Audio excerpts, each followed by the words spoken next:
Juliet Charlie Flight 2024. Cleared for takeoff. Cleared for takeoff. Juliet Charlie Flight 2024. Going to be a jet sweep. It's going to bounce it to the outside. Uses that speed. Room. Spins off of one tackler. Still on his feet. Still going. Touchdown! James Clemens! Yes, sir! Welcome to James Clemens Football on PAS Plus. We'll be back with pre-flight coverage after this. North Alabama Gas District has provided safe, reliable, and economical natural gas service to Madison and surrounding areas of Limestone County for over 40 years. However, accidents and leaks do sometimes occur. If you smell odors similar to rotten eggs or notice other possible signs of a gas leak, such as a fire or explosion, a blowing or hissing sound, or blowing dust or bubbling water, leave the area immediately, avoid ignition sources, warn others, and from a safe location, contact us immediately at 256-772-0227. And remember to call 811 before you dig. North Alabama Gas District, we take safety seriously. One of the worst feelings you can have is that of being stranded.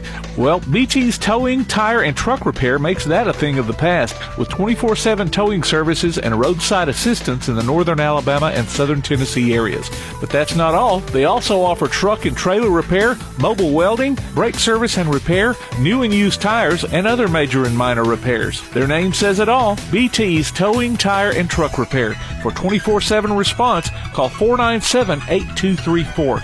That's 497-8234. BT's Towing, Tire, and Truck Repair. Local sports are brought to you in part by Limestone County Commission Chairman Colin Daly. Visit the County Commission page at limestonecounty-al.gov to keep up with what's going on in the county and find out what ranks us in the top 5% in the state. You can also call Colin at 256-233-6400 or on his cell phone at 256-800-4544.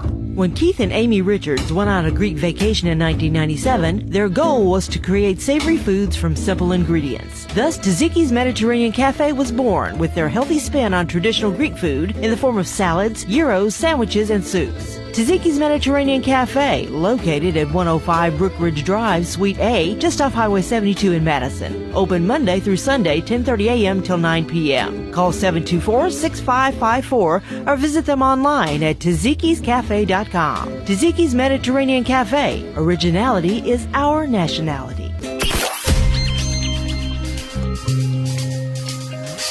Welcome to the James Clemens Pre-Flight Show on PAS Plus. Brought to you by Tzatziki's Mediterranean Cafe in Madison. We're here for our last regular season game at home tonight as the Jets attempt to claim their second region championship in a row, taking on number 6 Austin. I'm Tim Lambert. Despite winning the region last year, James Clemens lost to the Black Bears 28-7 and looked to avenge that loss as well as bounce back after a 15-14 heartbreaker at Sparkman a week ago. We spoke with defensive line coach Nathan King on the Wingmen podcast, who had players Rashad Freeman and Jay Young in tow. We won't talk too much about last week, but lost a tough one last week. That's just a tough way to lose a game. Yeah, absolutely. Guys played hard. We played 4 quarters of football against a good team. Yeah. They're really athletic. They came in. They had a good game plan. I thought we had a good game plan. We executed for 3.5 quarters and gave up one big shot play there for them to go up or for them to score, kind of get back into it, 14-7, and then they literally put one drive together and went down, and we know kind of how it went. They scored and then went for 2 and got that win. It was tough, but again, like we told our guys, hey, you played 4 quarters of football against a good team, and we came up short. Yeah, that's going to happen sometimes, but it's how you respond. It's funny. You and I haven't had this conversation. It's funny you describe it that way because in the box Friday, once we went up 14, I said, oh, that's game because they've not been able to sustain a drive all night. And if they're going to put one together, it's going to be right here, and we still win 14-7. And then when they end up scoring, it just had a total different feel, man. Of course, being in the press box, we're on that sideline, and it just felt like everything shifted and kind of changed. And I thought, oh, man, this isn't good. Tough way to lose one. Yeah. But none of the goals are really out of reach for our team this year, right? Absolutely. That was the message that we talked about on Sunday, when we brought the guys in. Because, again, you don't want that hangover effect of just, a tough loss or whatnot. And I feel like they've responded really well. Still got our goals in front of us of, possible region championship. Yep. All right, but the big thing is first is playoffs, and that's always just a huge game, playoff implication, 1 and 2. Luckily, we get to host them at our place. They're a really good football team, well coached. And but I feel like our guys are ready. Are we ready, Rashad? Yes, sir. Are we? Yes, sir. Well, There's a nod there. You got a nod. All right, Rashad, you're a name that we've been calling a little bit more frequently this year. Talk to us about you getting ready for this season. For this season, I was just preparing to play a new position in defensive line and just getting used to it. And I've started to like it and got a new feel for it. What was that adjustment like? I like playing in the trenches, and like I used to play linebacker, so I like contact because I've never been scared to hit. So no, you're not. That's clear. So now I'm just closer to the lineman, so I just had to get a new feel. But I like using my speed too from linebacker, so it gives me a boost too. It's a nice quality to have down there, isn't it? Yes, sir. Having a little speed. And then Jay, you had a season get cut short, buddy. Yes, sir. You were playing well. You had a good season going, and then what happened? I tore my ACL, gruesome game. Yep. So now your role flips, right? Yes, sir. All right. So what's your role now? Support the team, help guys, what they need done. And being a veteran guy, how do you do that? When a player needs help, I show them, tell them what to do, tell them how to get it right. Coach, that's probably a guy that's there every day, even though he's injured, isn't it? Absolutely. I mean, both of these guys, they came in, of course, this being my first year back and getting to come back in, came to the defensive side. Really didn't know the guys that well, but these two have done a tremendous job for me. They've stepped up. Like I said, Rashad transitioned from linebacker down to defensive line, which is, people don't realize that's a big transition, and so for both of them being willing to move from, they were both linebackers at one point in time, but both of them moving down and having that willingness of team first. And they both, I tell you what, I've been blessed to have both of these guys in my room. As you see, neither one of them really talk a lot. I mean, they're kind of quiet, but at the same time, but their presence, they're leaders. Like guys know how to follow them. They're there. They work hard. They do everything that you ask them to do.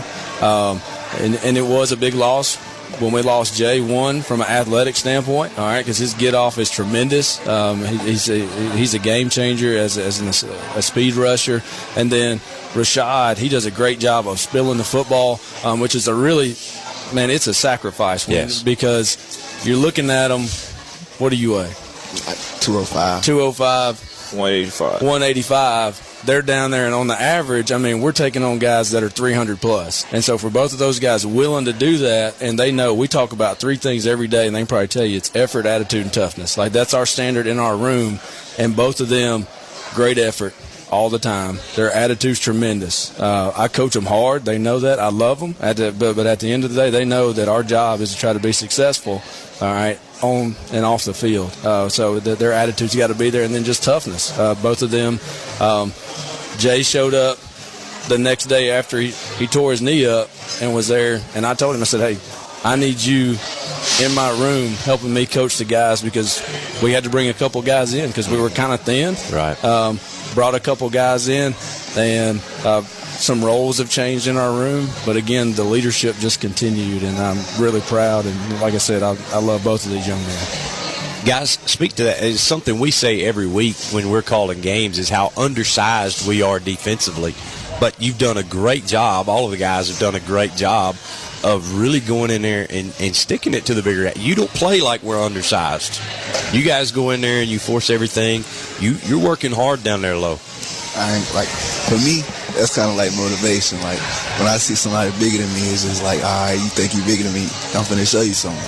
Because I like to hit, so I feel like I can out-hit anybody, like anybody bigger than me. Now, sometimes if somebody get the best of me, I'm like, all right, but I feel like I'm strong enough to impose my will on them too, and I like to show them that. But that toughness had to evolve somewhere. I think it just comes from me just growing up. That's just me, just from life. Jay, he talked about what a help you are in the room. What are you doing? Every guy that's come on has talked about the legacy they want to leave. So how are you going to help these younger guys now? What legacy are you going to leave now?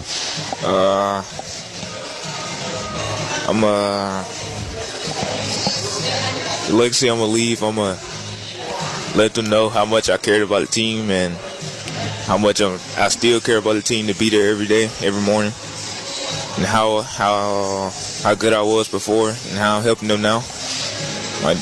I think all that's probably evident in the way you talk about him still showing up and helping. Absolutely. And, Jay's one of those guys that stayed with the program for 4 years. Right. And worked. Of course, the 2 D linemen that he was behind last year that they moved in, both these guys try to take those places. I mean, hey, they're good. They're Division I guys that moved on. Big shoes but really, they're big shoes to fill. But I feel like what they've done, they've come in, and I don't want to say that we're better or whatnot, because you don't ever want to compare, but at the end of the day, I don't feel like there was a drop-off, because these guys took their role on. Like I said, they both stepped up from linebacker. They moved to a different position, and they're willing to go do what we needed done for James Clemens football. And when you can find young men who are willing to go to the classroom and do what they're supposed to do, you got a 4.0, right? 3.9, 4.0? 3 point. Yep, so close to it. All right, so you got great grades, great attitude, great young men. Like, that's what you want. And they're easy to coach, because both of them know the standard of, I'm going to coach you hard, and I expect yes, sir, no, sir, I have a question. And if it's none of that, then it's just a response of yes, sir, and you move on. And both of them, just leadership-wise, when you get those character-type kids in your room, everybody else evolves. And that's and that's what they've done. Rashad, talk to us about Austin. Big game coming up Friday. I'm not usually, as you see, I'm not the type to talk too much, but like, well, you gotta talk to us, man. I'm talking about He's the ready. game. Like, Look at him. I'm ready. I'm ready for the game. Like I can say, we can come out and handle our business, and that's all I can say. And tune in Friday, and we gonna see what's gonna happen Friday. Tune in Friday, okay. Jay, how you helping get them ready for Austin? Make sure they do the assignments that they're supposed to be doing all week. Make sure they're locked in, ready for them. Since you're not much of a talker, how do you handle? Coach, how does he handle those guys during practice? He pulls them to the side. Okay, every talks now and then quietly. Like, hey, go over there and fix that for me, and he will. He's one of those guys that, like, he'll get under the tent, like, and I'll look over during the game, and he'll have one-on-one with somebody. Even the younger guys, like a couple freshmen that we've called up, man, he's talked to them some. Like, he's continuing to still build and just give them knowledge that he has. Do you know what that says about you, Jay? That those guys respect you enough to listen to you and take that in? Yes, sir. I mean, it says a lot about you as a person. And you don't have to be the loudest out there. That's true.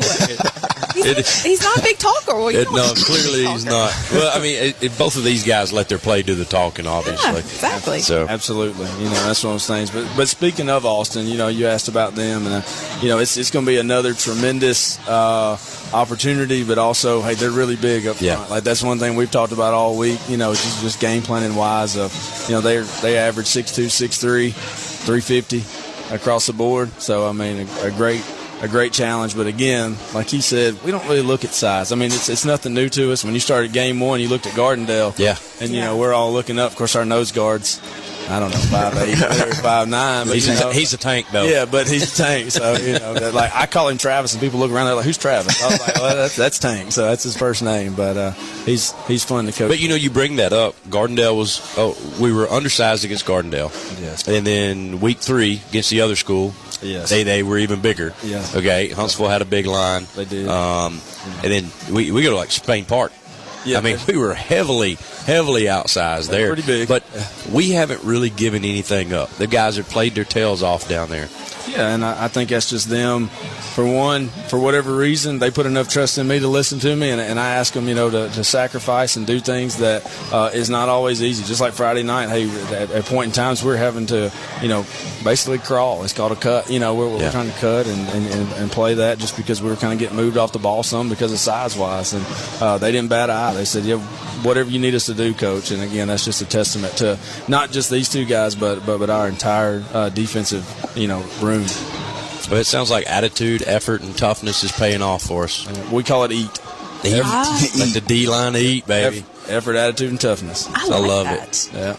Guys, thank y'all for being with us. Good luck this week against Austin. Coach, thank you for your time. We appreciate you. That was defensive line coach Nathan King and players Rashad Freeman and Jay Young sitting down with Brad Kimbrough and Jennifer Flanagan on the Wingmen podcast back on Tuesday. We'll be back with more of the James Clemens Pre-Flight Show on PAS+.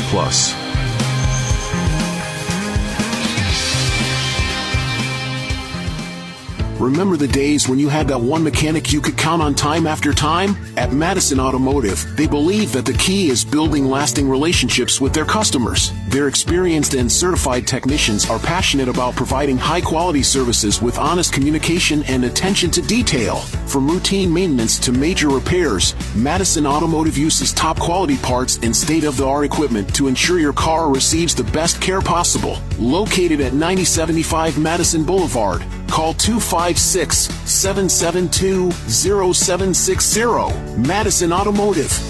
Athens Utilities comprises Athens Electric, Athens Gas, and Athens Water Services. Together, we are committed to providing reliable and affordable electricity, natural gas, and water and wastewater services. We operate as part of the City of Athens, and just like our city's motto of Athens is classic, Southern, character, we believe in supporting what makes our community special. And that includes local sports. Call 233-8750. Come by our office at 508 South Jefferson Street or look for the link online at athensal.us. When Keith and Amy Richards went on a Greek vacation in 1997, their goal was to create savory foods from simple ingredients. Thus, Tzatziki's Mediterranean Cafe was born with their healthy spin on traditional Greek food in the form of salads, gyros, sandwiches, and soups. Tzatziki's Mediterranean Cafe, located at 105 Brookridge Drive, Suite A, just off Highway 72 in Madison. Open Monday through Sunday, 10:30 a.m. till 9 p.m. Call 724-6554 or visit them online at Tzatziki'sCafe.com. Tzatziki's Mediterranean Cafe. Originality is our nationality. James Clemens Pre-Flight coverage on PAS Plus is brought to you by Tzatziki's Mediterranean Cafe in Madison. Now, let's join the Tzatziki's touchdown team, Kirk Pierce, Johnny Johnson, and Brad Kimbrough. It's time for another edition of James Clemens Sports right here on PAS Plus. We are live at Madison City School Stadium for tonight's matchup between the visiting Austin Black Bears and your James Clemens Jets. Good evening, everyone. I'm Kirk Pierce. Alongside me are my co-hosts, bringing us the color commentating. Both of them are in the booth tonight, which seems to be a rarity these days. We're back together. The three amigos. Not the movie quote. Oh. Johnny Johnson, Brad Kimbrough, and our producer extraordinaire, Mr. Tim Lambert. Tonight's matchup brings in the Austin Black Bears sitting atop the Region 4 standings, undefeated at 7-0 in their overall record, 5-0 in Region 4 play. And James Clemens comes in tonight with a 5-2 record and a 4-1 region action record. And I tell you, man, you can say Region 4 play again. I know, but just kind of looking at the band go out there and get ready for the national anthem. And before we go to Coach Johnny, I think what we want to do is take it to the field and listen to our band present our nation's national anthem.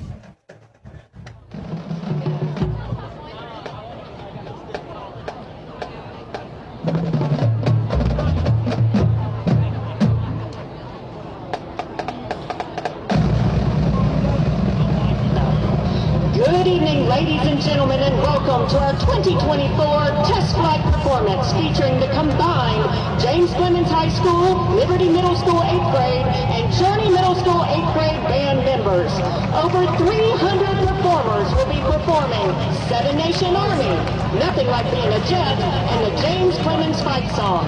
And now, under the field direction of high school drum majors Sarah Joy, Logan Pollard, and Cannon Speidel, Liberty student conductor Scarlett Johnson and Kennedy White, and Journey student conductor Sophia Lonis, our 2024 test flight performance.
So I thought they were going to do the national anthem, guys, but they kind of threw me for a loop because they got the 8th graders, the upcoming band members that are going to feed into the band program next year. Yeah. Doing a little Seven Nation Army and some other songs before the national anthem. So we'll take this moment while they get ready for the national anthem, which is probably after this next song.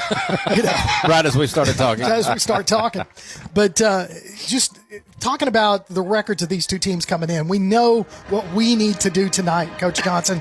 We got to win. Yeah, win. We got to win. Bottom line. I mean, we want to win, but we got to win tonight if we want to stay in contention to be number one in the region. Yeah, I mean, look, the winner of this game most likely is going to be the region champion, right? Unless something crazy was to happen next week.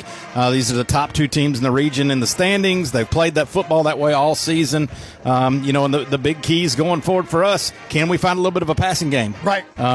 We've really had neither one of our quarterbacks step up and take the reins as far as the passing game's concerned. And so it will be interesting to see how tonight starts, and do we see one or both?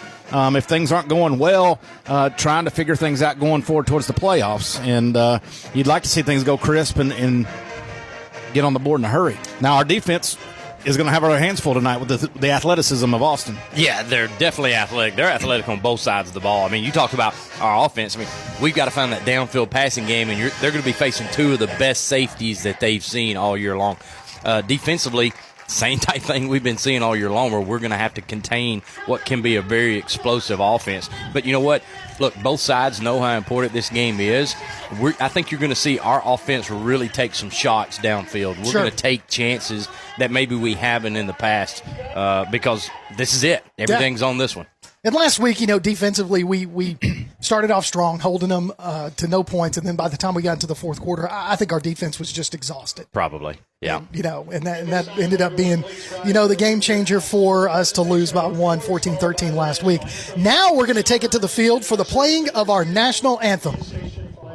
Commanding and carrying the American flag is Cadet Captain Aiden Genus. Carrying the state flag is Cadet First Lieutenant Chloe Popes. Left guard, Cadet Corporal Jerry Bruna. Right guard, Cadet Corporal Michael Gordon. Tonight's national anthem is brought to you in part by Complete Dental. And our national anthem will be performed by the James Clemens Marching Band under the direction of Keith Anderson and Assistant Director Brian Sims.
That was the playing of our national anthem by the James Clemens Marching Band as the captains for both teams get ready to make their way to the sidelines and head out to the 50 for the coin toss. That gives us time to take a break. You're listening to James Clemens Football on PAS+.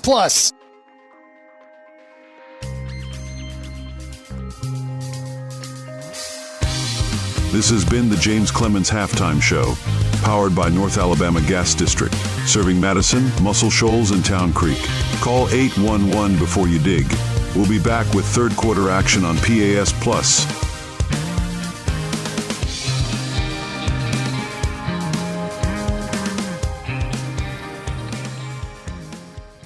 When Keith and Amy Richards went on a Greek vacation in 1997, their goal was to create savory foods from simple ingredients. Thus, Tzatziki's Mediterranean Cafe was born with their healthy spin on traditional Greek food in the form of salads, gyros, sandwiches, and soups. Tzatziki's Mediterranean Cafe, located at 105 Brookridge Drive, Suite A, just off Highway 72 in Madison. Open Monday through Sunday, 10:30 a.m. till 9 p.m. Call 724-6554 or visit them online at Tzatziki'sCafe.com. Tzatziki's Mediterranean Cafe. Originality is our nationality.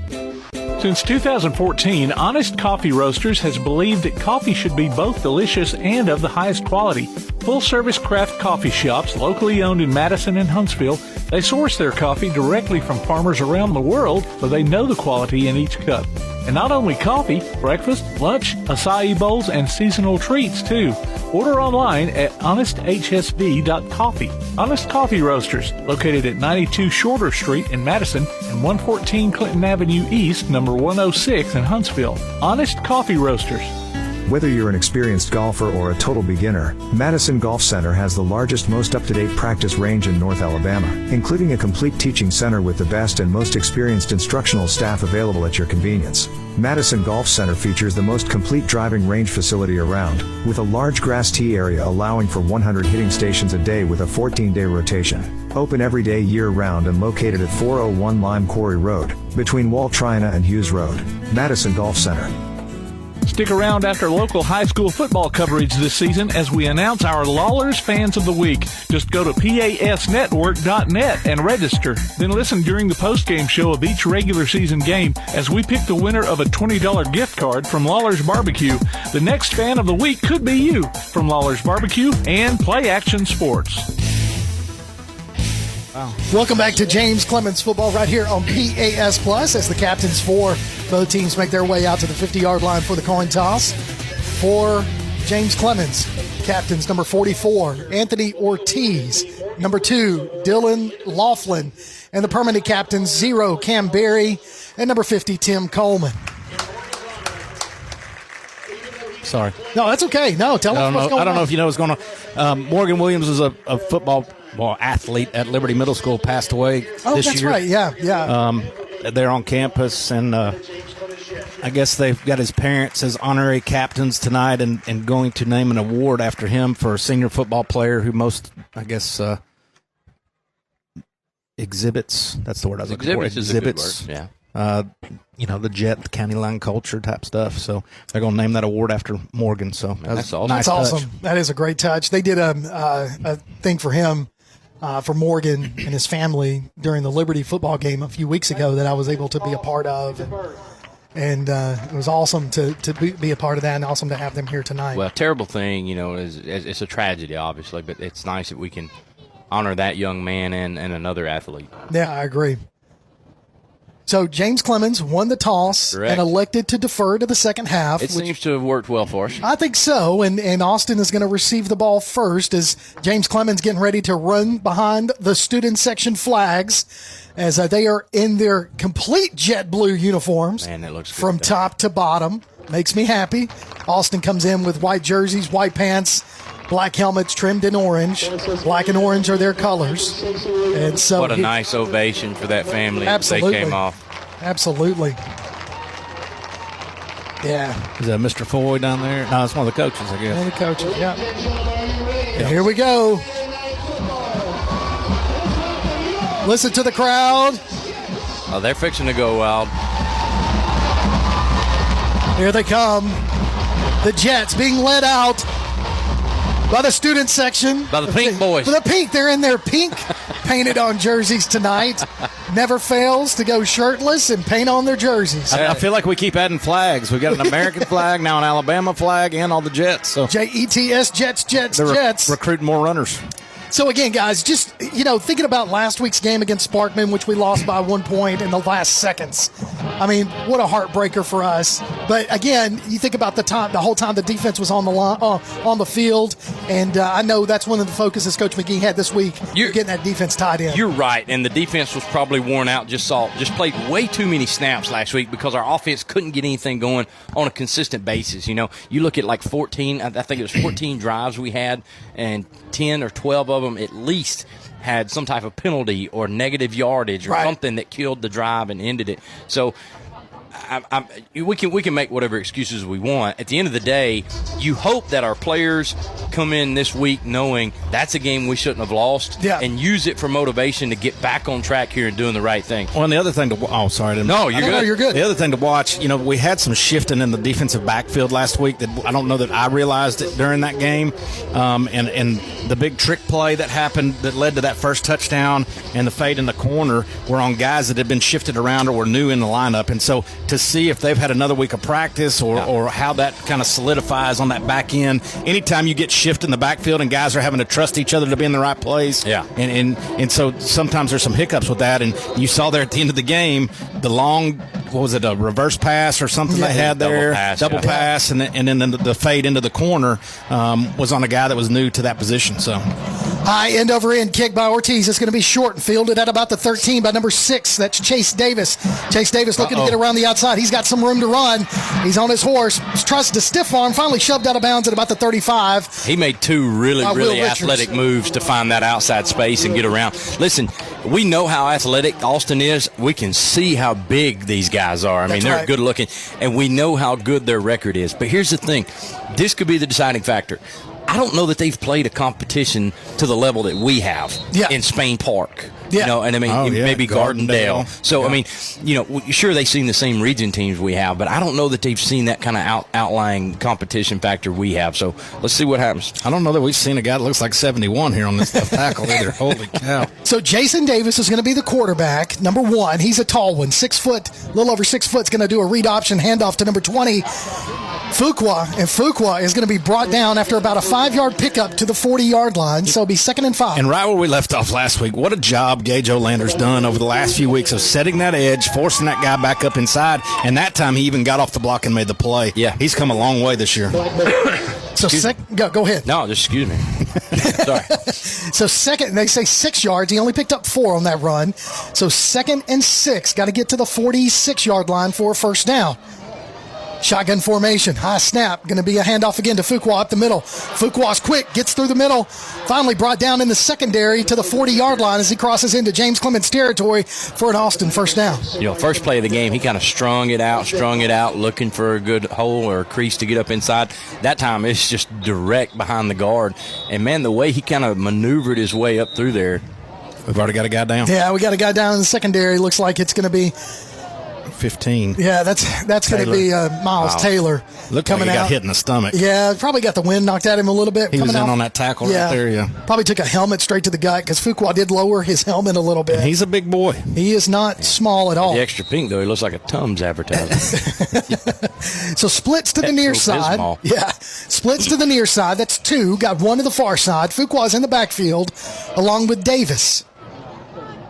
6 foot, got him listed at 6 foot, 195 pound senior. He looks a little bit bigger than that. Another read option, going to be a flare pass out to number 0 for the Black Bears. He's going to shake off 2 tackles, still finally drugged down by his ankle, short of the 25-yard line, down to about the 26.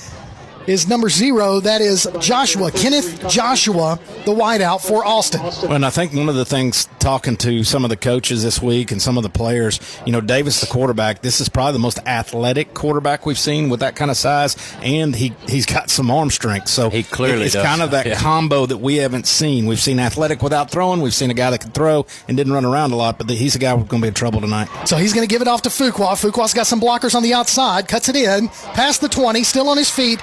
Finally tackled out of bounds, short of the 5, down to about the 6. Now they're going to say he was out at the 5, so it'll be 1st and goal for the Black Bears. So far, they're moving the football, and they're getting gains, but we've done a decent job of when we get there, bring him down. That time, missed tackles.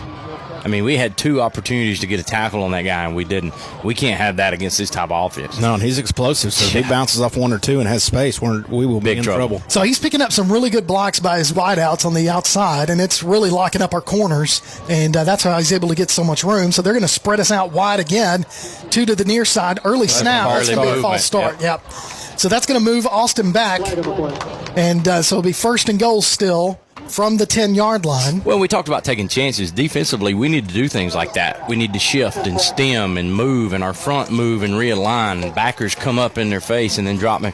We've got to do things to kind of get those offensive linemen scattered. Yeah.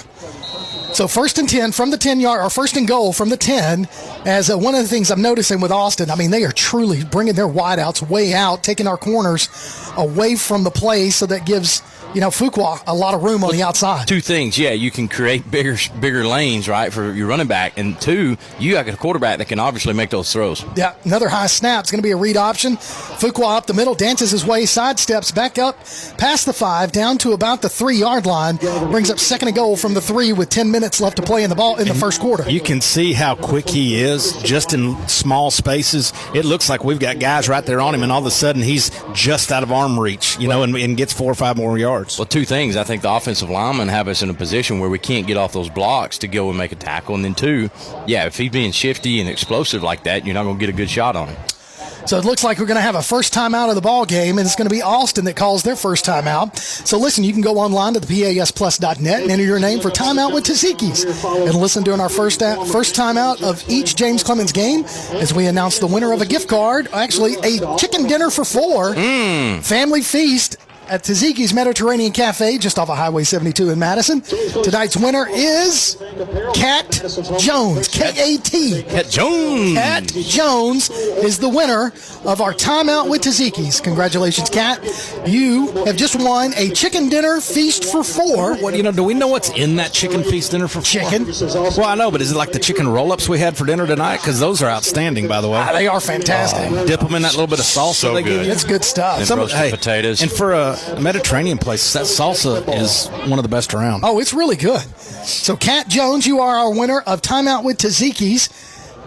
And that's got potato wedges, a salad. It's got a hummus side. Grilled chicken strips. Got some pita chips and some chicken strips. Yeah. Hey, when you've got the producer extraordinaire, when you can ask a question like that about Taziki's, and he immediately pulls it out and shows us exactly what's in there. So coming out of the timeout, 2nd and goal from the 3. Snap over his head. He's going to have to pick it up. Fuqua does, and he's going to be brought down for a loss at the 15-yard line. So a little bit of miscalculation from the center. You kind of could see that coming as the center's been snapping it high to Davis on these first few snaps. Yeah, I mean, we were...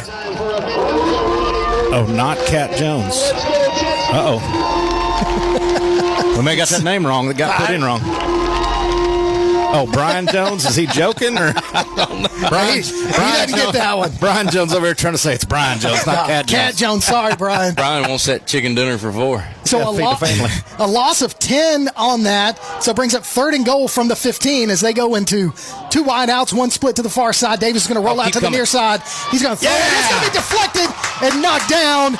41, James Hollins gets up there and gets his paws on it and knocks it down for a 4th down. What about the way that James Hollins just played that? Because I'm screaming, keep coming, because he didn't keep contained. If he just keeps coming and force the quarterback back into the pocket. But he didn't, and he just kind of slow played it and waited on him to throw it and just smacked it. Well, and you see it on NFL. They talk about this all the time. When those linemen and stuff get in there and they know they're not going to make it quite to the quarterback, they wait and jump. Yeah. Well, he had made it to the quarterback but did the same thing. It's like he was shadowing him like on a basketball court. So it looks like Austin is going to line up for a field goal attempt. It's going to be a 35-yard. Actually, check that. It's going to be about a 32-yard field goal attempt here by the left-handed kicker for Austin. Left-footer. Left-footed. Left footer. Kick is up. He's put it in his block again, and now we receive it. Now we're going down the end zone. Oh no! To spin move, still on his feet, past the 22. Go. Mason Rose all the way in. No flags. No flags. No flags. Touchdown, James Clemens. Wow. Hey, we saw that coming the way. Now we got a flag on the side over there. The way that the Jets. Is there a flag? But that's got to be now. That's going to be a sideline. It's got to be. Well, there was 2 guys got blocked over there. They may call that blindside block. Somebody cracked back right there. God, surely not. So Mason Rose with the block picks it up and runs it back in. for a touchdown. Rose didn't block it. He got the deflection. Oh, he didn't. He got the deflection. The block came off this end, and I can't remember the number, but it bounced right to Rose on the other side. So he was coming off the opposite end. Okay, so block in the back against James Clemens. So that takes the touchdown off the board, but it's still James Clemens' ball, 1st and 10 after that blocked field goal. What a turn of events right there in this first quarter. That's huge because Austin was driving almost at will, and looking to go in, and then we had the timeout. They come out from that. You get the snap over his head. The snap was huge. And backs them up about 10 yards. Next thing you know, they're going for we get the batted pass. After the batted pass. And then you got the field goal attempt, which gets blocked. I was going to say, we saw that coming the way they lined up to this side, which is kind of abnormal for a left-footed kicker. But we obviously seen something on film we thought we could get there. And we blocked a few this year. Yeah, Coach Evans talked about it during the podcast, yeah. Coach Kyle Evans, how special teams, they really work on that and take it very seriously, as you should. It's a factor of a game, and we've seen that play out for James Clemens several times already this season. So 1st and 10, James Clemens. We're having to run the ball boys down. They're just cruising down this sideline over here. And well, look, to their credit, they thought we scored. They're just hanging out. Yeah. They're enjoying it. Poor Doug Hagood was running as fast as that old body would run. Listen, we don't need Doug running. We need him tomorrow. Yeah, he's in the golf team tomorrow. He's got to help us out. So 1st and 10 from the James Clemens 38. Evers in the backfield. You got Gideon and Barry. Also, now he's going to go under center into the I formation. Snap. Handoff to Gideon around the far side. Gideon trying to find some room on the other side, and they've got it locked up. Maybe a pickup of about a yard, but not much more than that. I talked about the two safeties, the way they run. So, we bragged and we love the way Mark Woods played the game. We got to watch Mark for 2 or 3 years there. They've got two guys who are very much that type player. They play it so well, and they really, really run the alley and play the run. Watch the way these guys run to the football when they read zone. So Barry in the backfield by himself along with Evers. Evers in the pistol, 2 splits to the far, 1 to the near. Closest to us is Doty. Doty, going to be a quick screen pass out to him. He's going to try to make one man miss. Still on his feet, past the 50, cuts in, down to the 40, dragging some people with him, staying on his feet, gets tackled shy of the 30-yard line in Austin territory. 1st and 10, James Clemens from the Austin 32. We talked about, go ahead. We talked about them taking some shots early, and I think Coach Truitt will. I got a sneak peek at the play sheet earlier, but I think we're going to take some shots. And that time, Evers is fired up because you're putting the ball in his hands, and he delivers a throw. And then we see a little bit of the old Ty Doty right there. Yeah, just carrying defenders with him. Sorry, so now Coach. You're good. Evers got Barry to his left. Now we put Little in motion.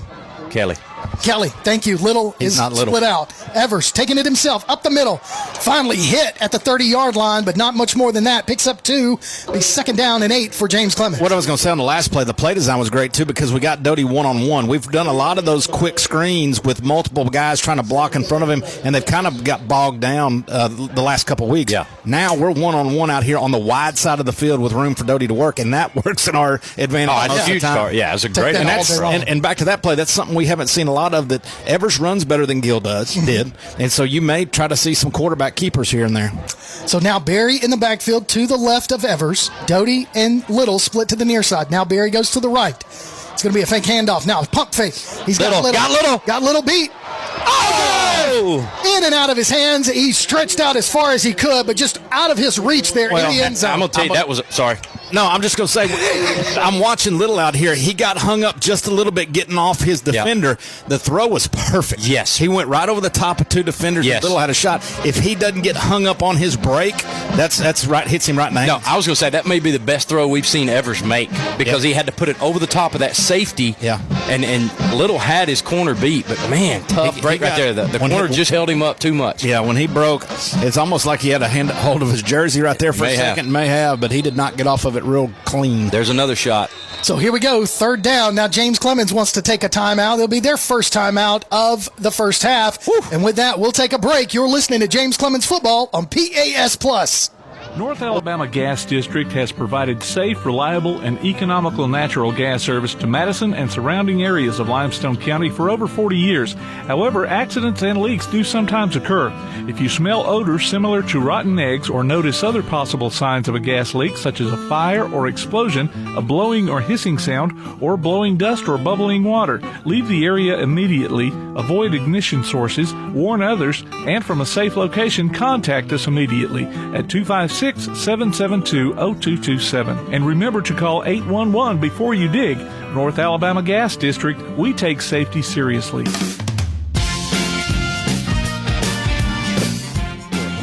Welcome back to James Clemens Football on PAS Plus. As we come out of the first timeout for James Clemens, each teams have 2 timeouts remaining in this first half. 0-0 your score. James Clemens blocked a field goal attempt and were able to return it all the way to the end zone, but called back for a block in the back. And now James Clemens has the ball 3rd down and about 7 from the Austin, we'll say 30-yard line. It's almost at the 29, but we'll say 30. So now we got Gideon and Barry in the backfield, along with Doty getting ready for the direct snap. Now we're going to shift, and we got him to jump. We got him to jump. Now they're going to say false start on us. And look, Coach Truitt is so good at... They're saying false start on us. Still, Coach Truitt is so good at the time to call it. Coming out of a timeout in that situation, it was the right call to make. I mean, so we got him to jump across, but we moved first, apparently. So now Gideon comes out. I'll tell you who's most unhappy right now is Laney Rich. I bet. No, I'm looking at him. So Evers comes in at quarterback.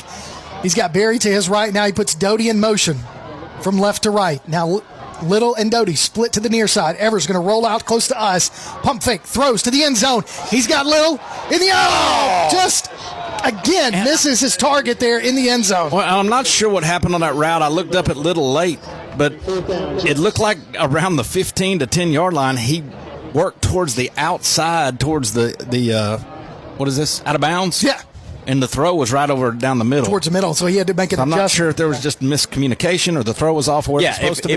If he was 2 feet more inside toward the hash, that's probably an easy play for him. And it's like his route was running right down the numbers, and then all of a sudden he worked his way to the sideline. So I'm not sure what happened there on that. Could have got bumped off that route. Who knows? But I love that we're taking shots. Oh, I do too. Absolutely love it. So 4th down and about 13. So Ortiz is going to come in for a punt to try to trap them deep. And it's a high, short punt.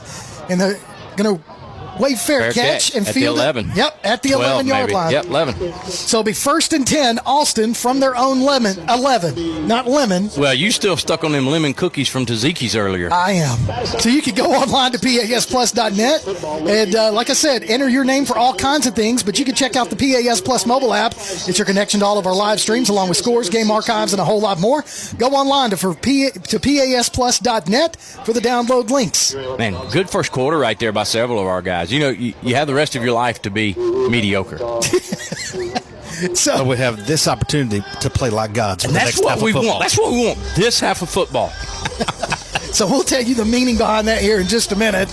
As 1st and 10 for Austin from their own 11. Another high snap. Going to give it to Fuqua. Fuqua trying to bounce it to the outside. Finds a blocker. Still on his feet. Finally drugged down short of the 15. Down to about the 14 for about a 4-yard carry. I'm impressed by 2 things. One, how tightly he hugged that guard's hip on that play, just waiting and waiting and waiting and waiting for a crease to open up. The second thing is I'm really impressed with our defense, how we just continually filled those spaces and strung that thing out. So 2nd down and 6 for the Black Bears. Another high snap. Davis is going to have to keep it himself and just goes out of bounds. Well, they're having trouble with that right now. They really are, and you almost wonder if this is a new center or something. Nerves of a big game. So 3rd down. Or maybe we hadn't watched a whole lot of film. Maybe it's something they've been struggling with all year. No, I don't think so. And you may call it, Coach. I mean, you got a guy like Tank Ezel down there in that center's face. It's not easy snapping a football consistently when you got a guy that you know he's going to be up under you. He is coming up under you. So he don't have a choice but to be up under you. So 3rd down and 7 for the Black Bears. Shotgun. Fuqua to his left, Davis's left, 2 splits to the near, 1 to the far, dropping back to pass, looking to throw, throws it across the middle, and it is caught and strung down by number 30 for Austin, brings it out to the 37-yard line, so 1st and 10, Austin, and he just found himself underneath. Man, I'm going to tell you, pass. You can tell how comfortable Austin is running that particular play because it was just like a practice. Yeah. I mean, it looked like Thursday pregame the way they ran it. And he just floated it right over the hand. Tight window, yeah. Yeah, he had no hesitation in that. So, again, same lineup. Got 2 splits to the near, 1 to the far. Fuqua the back in the running running back spot. It's going to be a quick pass over the middle, in and out of the hands. Man. Boy, he paid for that. Miles Taylor brought the lumber on that one. Hey, that was, I know we bring up Mark Woods a lot. That's the first time I've seen our safeties hit like that. I tell you what, that pass was intended for Kenneth Joshua, number 0, and it was thrown a little bit behind him. They're going to make you think twice. But he is exactly right. That ball bounced off his shoulder pads, really. But as he's reaching for that second attempt, he got stuck by number 15. Stuck. He got stuck. So Miles Taylor with the big hit there brings up 2nd and 10 after the incomplete pass. Same setup. Going to hand it off to Fuqua. Fuqua trying to get around Great the outside. play, Right down great the play. backfield for a loss. Guess who? Okay, so last time we talked about Fuqua hugging the hip of the guard, right? Yeah. That time it was number 41. Hollins. James Hollins got in the hip of that guard and kind of beat the back there. He was waiting on him at the hip. He really was. I mean, he knew what was going on that time. So 3rd down, and it looks like 15 for the Black Bears. They got to get down to their own 47-yard line for a first down. We need to hold them, not give up a big play here, as they're going to go trips to the near side. Fuqua and Davis in the backfield. This is big. This is what Coach McGee likes. We talked about it all year, right? He wants you 3rd down behind the chains where our defense can take some chances, and he's really confident in our secondary. So high snap. Davis fields it. Pocket. Comes down. Caught. Just contain him. That's a great job. Keeping him to the outside. And now finally stopped short of the 40, maybe about the 41-yard line. Man, that's the defense we want. Pressure on the quarterback. Force him to get rid of it early, right? The receiver did a great job of turning back to the inside, but we did a great job of just keeping contained and getting that extra help coming from the inside. Now we get a 4th down. Well, I'm impressed with the quarterback making that throw. 100%. Because Hollins was there again and smoked him right when he let go of that ball, and he threw it right on target. Yeah, he's a good quarterback. So Doty is going to line up to get the field the punt. He's standing at about the 24-yard line. And look, we've not seen the old Ty Doty. He's been a little bit timid. He hasn't been the same. This is the game where we need a breakout play on special teams. So plenty of time here to get this ball and get on the field. Makes one man miss, still on his feet. Cuts it up the middle, past the 30, down to the 35, and there goes the quick Ty Doty. One man to beat, finally drug out of bounds by that man. Good call, but Bradley. in Black Bear territory. Clutch, baby. 43-yard line, 1st and 10, James Clemens in enemy territory. And I wasn't being derogatory about Ty. Look, we're all skittish and we're all a little bit timid after a shoulder surgery and then coming off of a long rehab. And we talked about the pitch count he was on early in the year and then working him into the offense in different ways.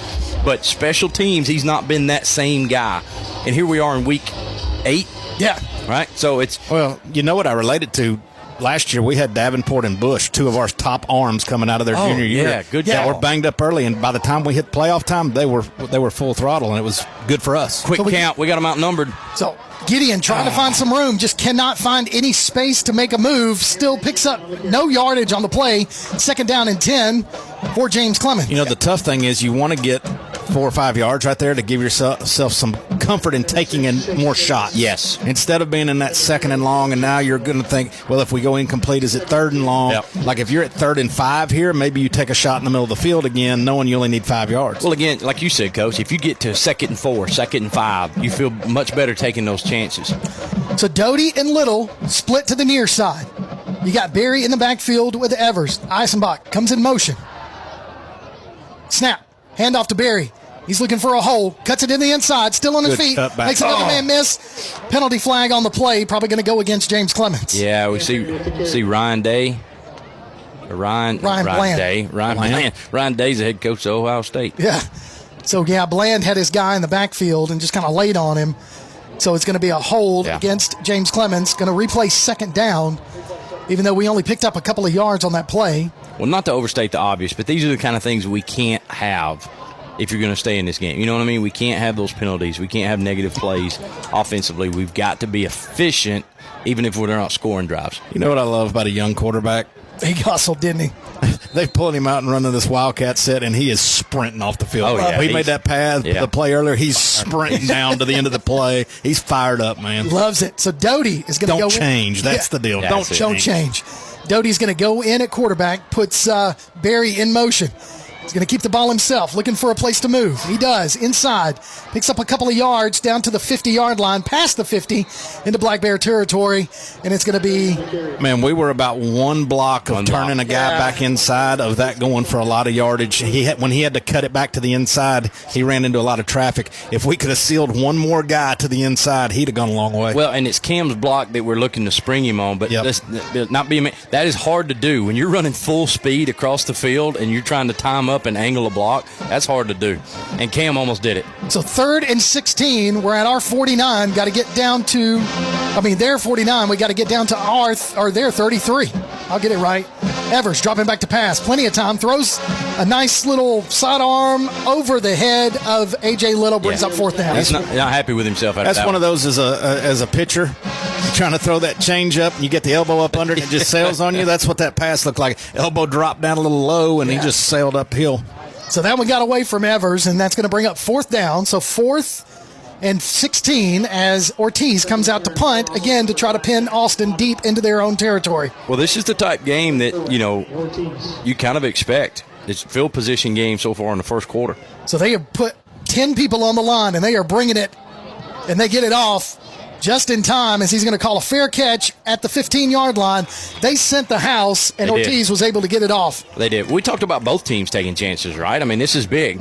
Both teams, if Austin loses this game, they're out of position to be the first-place team. Yeah. If we lose this game, there's no chance of being the first-place team in the region. This is we said it for weeks, but this is your region championship. Well, and the thing I like, the big difference between us, them coming after our punts, Tim Coleman's a good snapper. Yes, very.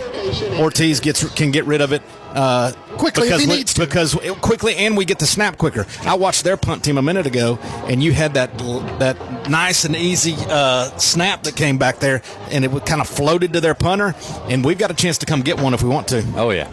So snap, handoff to Fuqua. Fuqua taking it to the near side, bounces off of one tackler, penalty flag on the play. Yeah, that's going to go against Austin.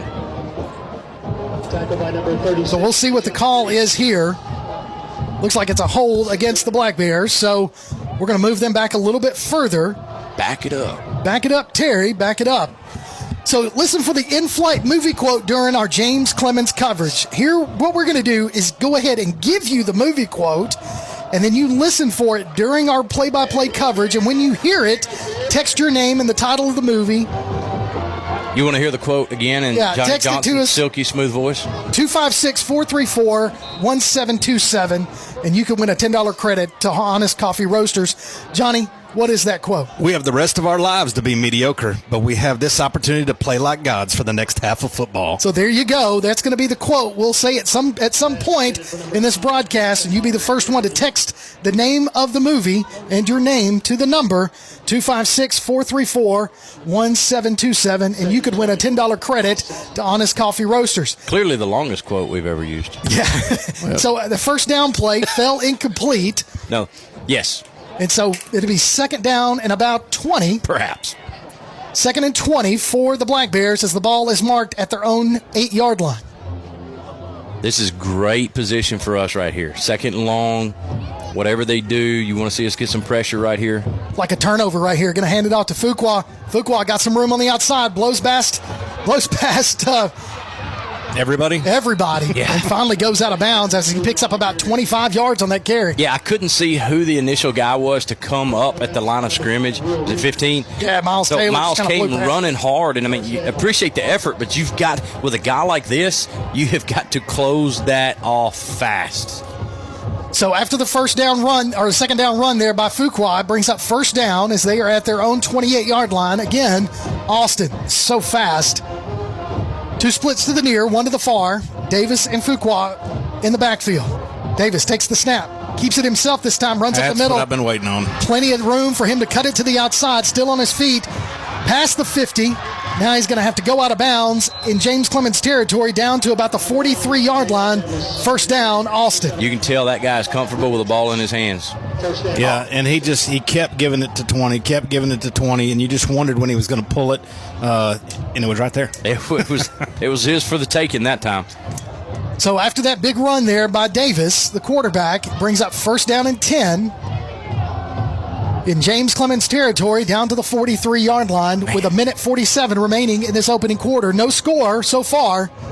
You know, we're a little thin on the defensive line. You think that big guy in the red on our sideline want to put a uniform on? I think he should. You know who that is? I do. Nate Jennings. That's Nate Jennings. He had a game Tuesday night. So Davis going to keep it himself and throw it across the middle to number 30, the receiver. He's going to be brought down at about the 4-yard line. Well, they snuck him out. They did. I mean, they snuck him out and did it really, really well. And the timing is what's so impressive about Austin's passing plays. The timing is just so smooth. Just a little token fake, and the quarterback just throws a dart right over the offensive line. Well, we've seen 3 things off that zone read, right? He's been giving it to 20, give it to 20. Then he does the quarterback draw. That looked just like the quarterback draw again, but they snuck him off the tight end position and right out over the top of our linebacker. Well, and the same thing on the first down play, or the first down play they made was just a straight fade, right? Or not a fade, but a streak down the hash. So Fuqua takes the direct snap, cuts it up the middle, puts his head down, pushes his way forward. Did he get in? Touchdown, Austin. That's a load. That is. I mean, he's not listed very big on this deal, 5'9" or whatever, but he gets low to the ground and is strong. That's an athletic body. And running that Wildcat, they've got numbers, right? Oh, big time. And so he just pushed the whole pile. Yeah, I mean, it just gives him an extra blocker in there. Yeah. So a 85-yard touchdown drive with 3 big plays there to make that happen. Kick is up. Extra point is good. With 1:08 remaining in the opening quarter, your score, Austin 7, James Clemens 0. You're listening to James Clemens Football on PAS+. When Keith and Amy Richards went on a Greek vacation in 1997, their goal was to create savory foods from simple ingredients. Thus, Tzatziki's Mediterranean Cafe was born with their healthy spin on traditional Greek food in the form of salads, gyros, sandwiches, and soups. Tzatziki's Mediterranean Cafe, located at 105 Brookridge Drive, Suite A, just off Highway 72 in Madison. Open Monday through Sunday, 10:30 a.m. till 9 p.m. Call 724-6554 or visit them online at tzatziki'scafe.com. Tzatziki's Mediterranean Cafe. Originality is our nationality. Back to James Clemens Football on PAS+. As your score with 1:08 remaining in the opening quarter, Austin 7, James Clemens nothing. Tailgate Talk gives you a chance to howl with the Havoc this hockey season. Go to tailgatetalk.net, enter your name for 2 tickets to see the Huntsville Havoc. Winners will be announced during Tailgate Talk every Saturday morning at 10 o'clock on 1080 AM WKAC. Austin lining up for the kickoff after the touchdown. Doty back deep to receive. Kick is up. High end-over-end kick's going to be fielded by Doty at the 5-yard line. There's a crease if he can get Picks it at the 20. Spin move. Sidestep. On his feet. 30-yard line. Oh, my God. Beats them in. All he's got to do is beat. Oh, there's a guy coming. Yeah, from the backside. Hold on to the ball. He didn't. He did not I hold think on he to the was ball. down. They called him down. Yeah. The referee in the middle's calling. No. This guy's here is signaling. Oh, So we're about to have a conversation. And so the guy in the middle of the field is agreeing with him. The guy said he was down, then the other guy came in and said no. So Doty returns it all the way down into Austin territory, down to the 37-yard line. And now they're saying, Touchdown, Austin.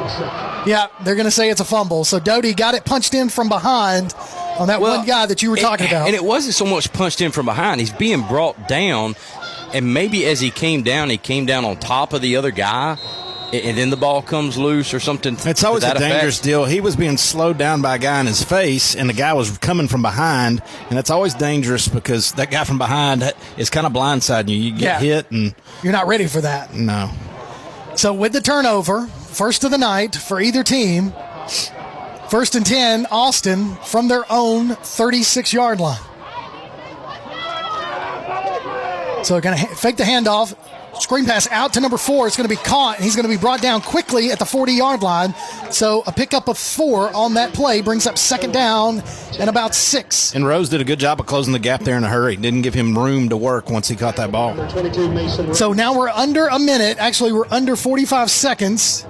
Play clock is at 25. Game clock is at 30 seconds. So we got one more play in the first quarter. As they're going to split one to either side. Fuqua and Davis in the backfield. Davis, snap. Hands it off. Nope, keeps it himself on the read option. Goes to the far side. Plenty of room. He's going to pick up the first down. Finally drugged down from behind in James Clemens territory all the way down to the 45-yard line. Tackle made by Miles Taylor, number 15. And that's going to do it for the first. That's going to stop the clock as he goes out of bounds. And the problem is as much as we like Miles Taylor, we're calling his name way too much because he's getting a lot of tackles in secondary. You don't want your corners and safeties making all the tackles, do you? No, not at all. That equals a long night. So 13 seconds remaining on the game clock in the first quarter. Austin, 1st and 10 from the James Clemens 45. 2 splits to the near, none to the far, and got him to move. Well, and that's the deal, man. They've gotten chunks, but we've held them to this 7 points so far.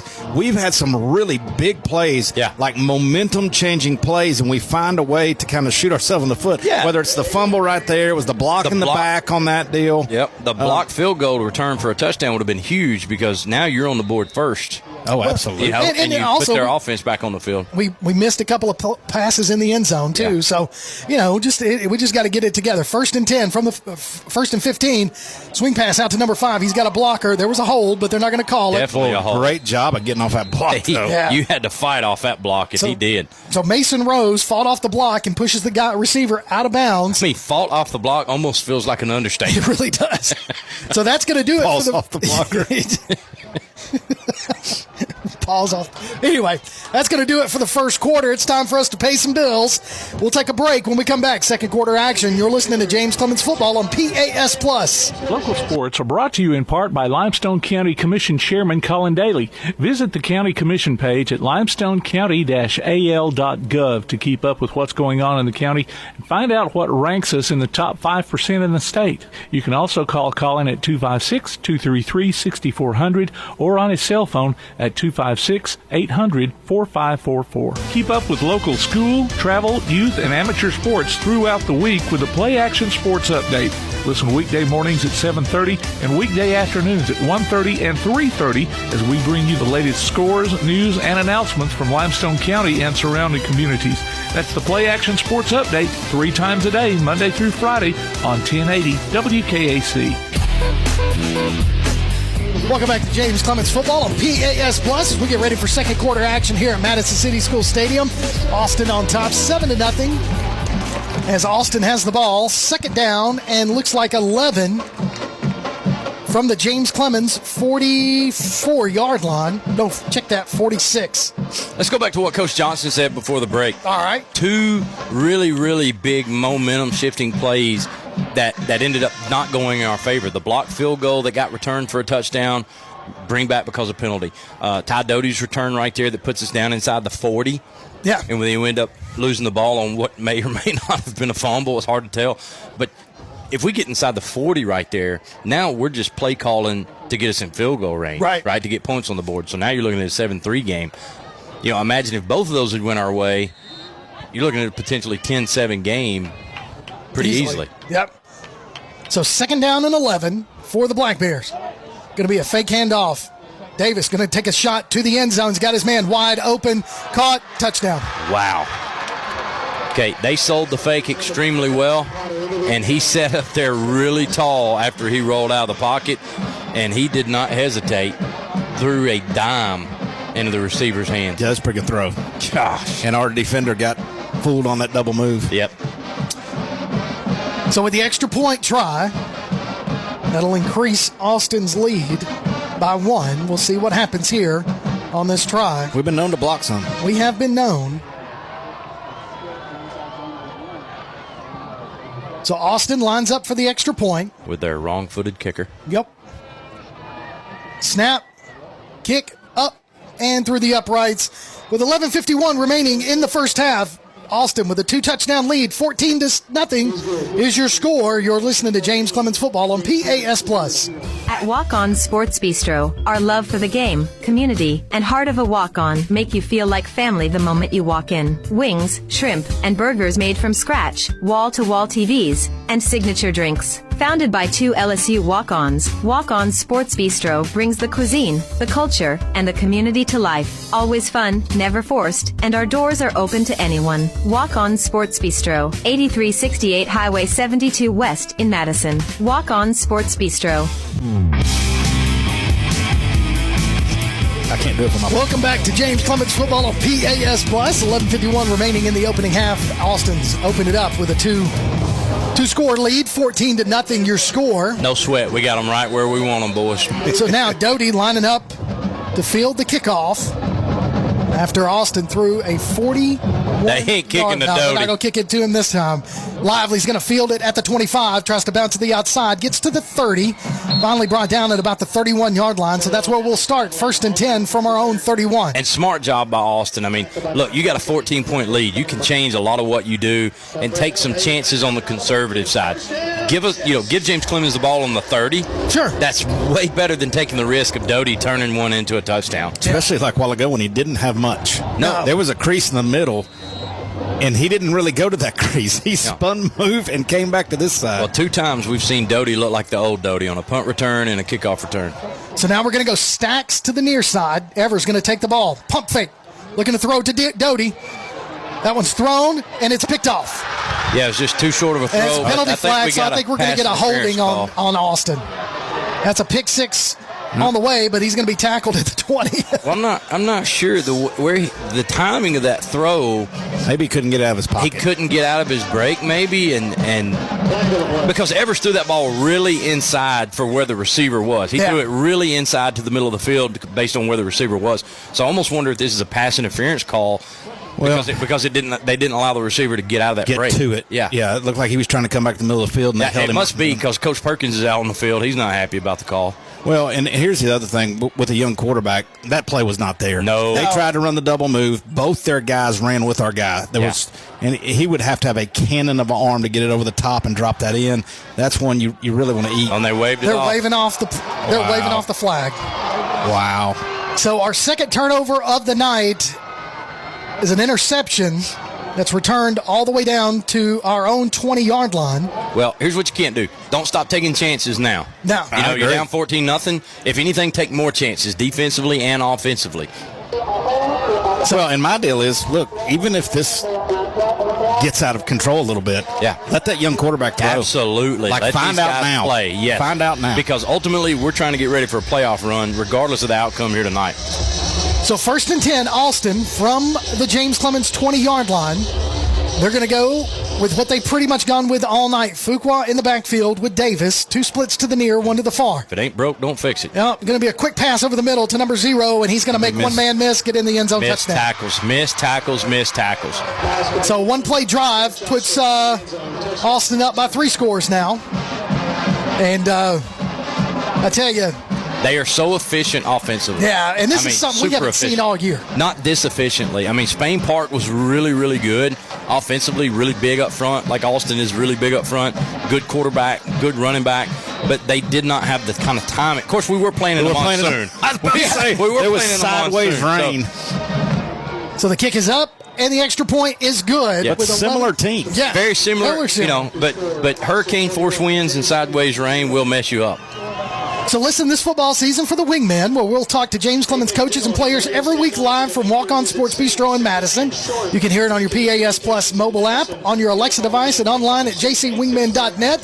That's the Wingman podcast live from Walk-On Sports Bistro on Highway 72 in Madison. And I think the gang's going to be all of us going to be there this Tuesday night. I don't know. I thought about taking off this week. He held up. He's been holding us together for 2 or 3 weeks while I was. I was going to make a joke that.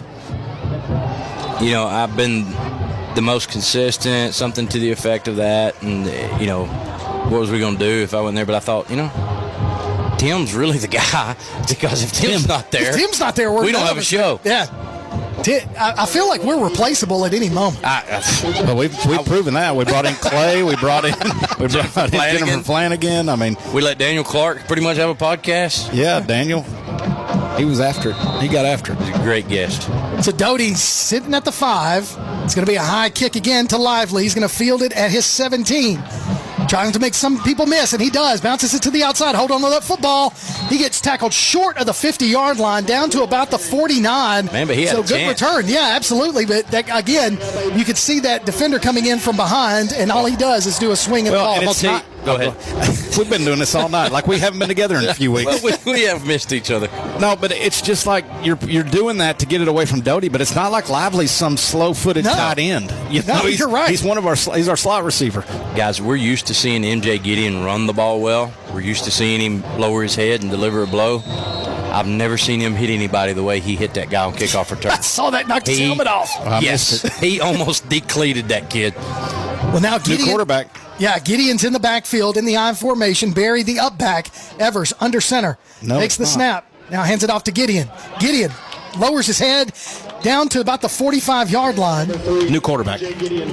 Oh, that was okay. That's Gill. Gill. That is Jacoby Gill. I didn't recognize all the pink. I meant to give you a heads up. He was warming up on the sidelines a second ago. I see that now. So Jacoby Gill, haven't seen him in a couple of games as he went out with an injury against Grissom a few weeks ago. Now he's in the backfield, shotgun, both running backs to either side. Now he's going to go under center. Barry and Gideon, I formation. Again, handoff. Gideon. Met at the line of scrimmage, spins off, bounces it to the outside, finally dives forward to about the 32-yard line for a James Clemens first down. I'm going to be the oversized referee down there really should be credited with a tackle on that, because if MJ didn't have to change his angle, he might be taking that one to the house. Well, the one thing I was going to say that was impressive right there is him getting that ball switched to the outside hand to be able to stiff arm and get a couple extra yards there, because he didn't have a lot of time to do it. That was pretty impressive how quick he switched arms and then got into that stiff arm. So Gill under center, I formation again. Faking the handoff, both sides, looking to go to the end zone. Double move, throws it to Eisenbach. Isaac, it's Achenbach. You just put them together. Eisenbach. You said that earlier. I did, and you didn't correct me, and that's okay. Do it. Great job by Coach Truitt. Right, something lit a fire under MJ Gideon. He comes out here and knocks a kid's helmet clean off on kickoff return. Gets the first 2 carries and looks like a beast running the football. And then that time, Austin has to pay him a lot of attention on the fake, and that allows Achenbach to get open. So Isaac Achenbach with a big reception on that play. Gill, nice touch on that one. He's going to hand it off to Gideon. Gideon looking to cut back. Makes a couple people miss. Falls forward for positive yards. About 3 yards on that carry. Well, and I don't know if the play call was made to go to Now you got me doing it. I know it. I'm sorry. Achenbach, because Doty was down the field on that second level, that deeper level with coverage. And earlier in the year, we'd have seen Gill throw that ball to Doty. Yeah. And either interception or over his, like it didn't go well, the decision making. That was a better decision to check it down to that second guy because he was wide open for a shorter gain. So now Gill going to be in the pistol. Got Barry behind him. Little and Doty. And we jump. Right tackle. And we jump. So that's going to move us behind the chains. And that has been our nemesis, right? Everything's going well. We're getting positive yards. We're sustaining the drive, and we do something like that. We've seen it in every single game where we just don't have the discipline to sit in there. So Gill in at quarterback now. We've got Doty splitting out to the far side. You got Little split to the near. Barry to the left of Gill.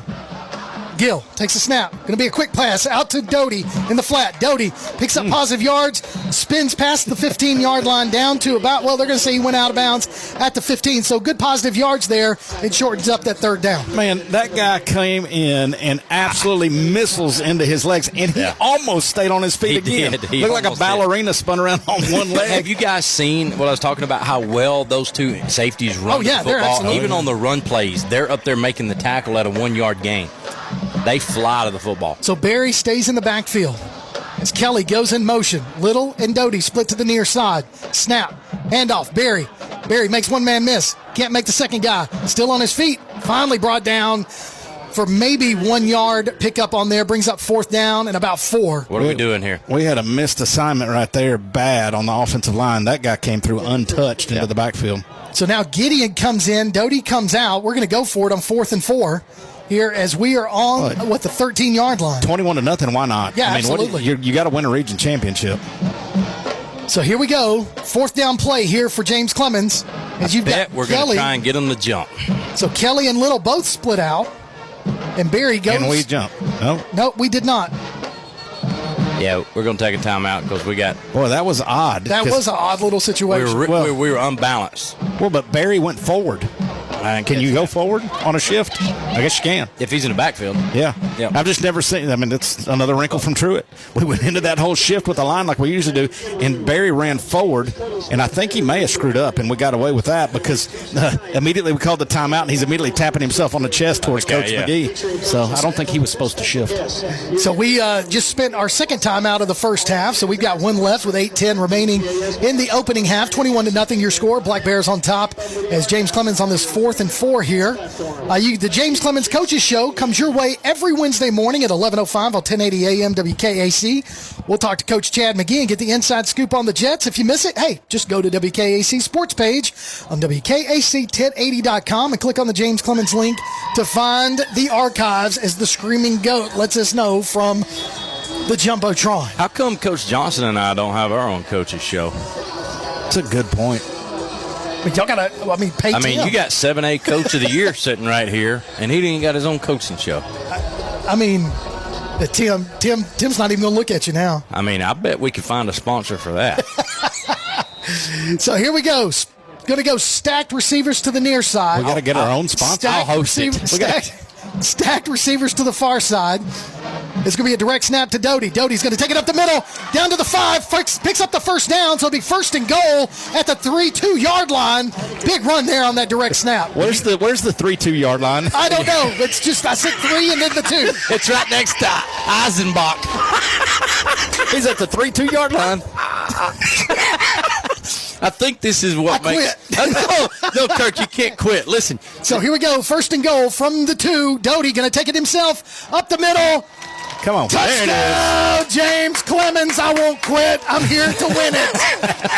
In it to win it. In it to win it. 7:46 remaining in the opening half. James Clemens finally gets on the board. Little life. We had them right where we want them. You know. Here we go. Them thinking they're going to cruise through this game. That's right. And then, boom, punch them in the mouth. So Ortiz. MJ did. Ortiz lines up for the extra point. Kick is up through the uprights, and it's good to cut that deficit down by 14. Your score, 21-7. Black Bears on top. You're listening to James Clemens Football on PAS+. If you're looking to make your business stand out, save yourself some time and make Apparel Lab in Madison your first call. Apparel Lab will help you grow your brand with custom t-shirts and hoodies using their unique direct-to-garment printing. Laser engraving can put your design on mugs and tumblers. Plus, they can help with custom-designed hats, stickers, banners, signs, decals, and much more. Apparel Lab. Call 344-4656 or visit them online at apparellab.inc and on Facebook and Instagram. Located in the Madison Mall Shopping Center on Old Madison Pike. Apparel Lab.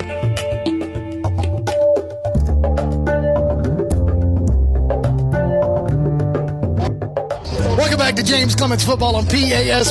As James Clemens gets in from a 2-yard run by Ty Doty to cut the deficit, like I said, by 14. 21-7 your score with Austin on top in this huge Region 4 matchup between these two teams, as both they're vying. The winner here gets top spot in the region. And that's why Game of the Week crew is here. That's why the news channels are here. This game is really, really big. Oh, Carl Prather down there. Carl Prather. Dapped me up earlier. So we're going to do a short kickoff. Going to be fielded at the 27-yard line by Austin, and he just calls fair catch. He's no lively. Yeah, he's not lively. No. So it'll be 1st and 10 for Austin from their own 28-yard line. So you can go to tailgatetalk.net and enter your nominations for the Applebee's Athlete of the Week and vote on the weekly poll. We'll announce the winner every Saturday between 10 and noon on Applebee's Tailgate Talk on WKAC. The winner receives a gift card from Athens Applebee's and a Tailgate Talk t-shirt from that shirt printing place. So guys, made some mistakes, 2 turnovers, gave up 14 points off of turnovers. They've had the ball 3 times in a row and scored. Yeah. Bottom line, that's where we're at. Well, the biggest thing about that last drive is it gave our defense some time on the sideline. Yep. So 2 splits to the far, 1 to the near, high snap, going to hand it off to Fuqua. Fuqua dances his way through. Man, I tell you what. May not have mattered. No, he had plenty of room in that hole and just danced. He's got Fred Flintstone feet, man. He just chopping away, 90-0. Yeah. So he gets a great run there and gets it past the 40 down to about the 42. So 1st and 10 for Austin. During the break, Tim was trying to say that we had a podcast. Why are we didn't need our own coaches. We don't need our own coaches. That's probably true. But here's the thing: people get tired of hearing us. But if you've ever listened, we're not the guest. It's not about us on the podcast. Well, it's about us. Our picture was on the jumbotron. That's a good point. So now a high snap, but Davis is able to bring it down, and he's just wisely going to run out of bounds. Loses some yardage on that play, brings up second down and long for Austin.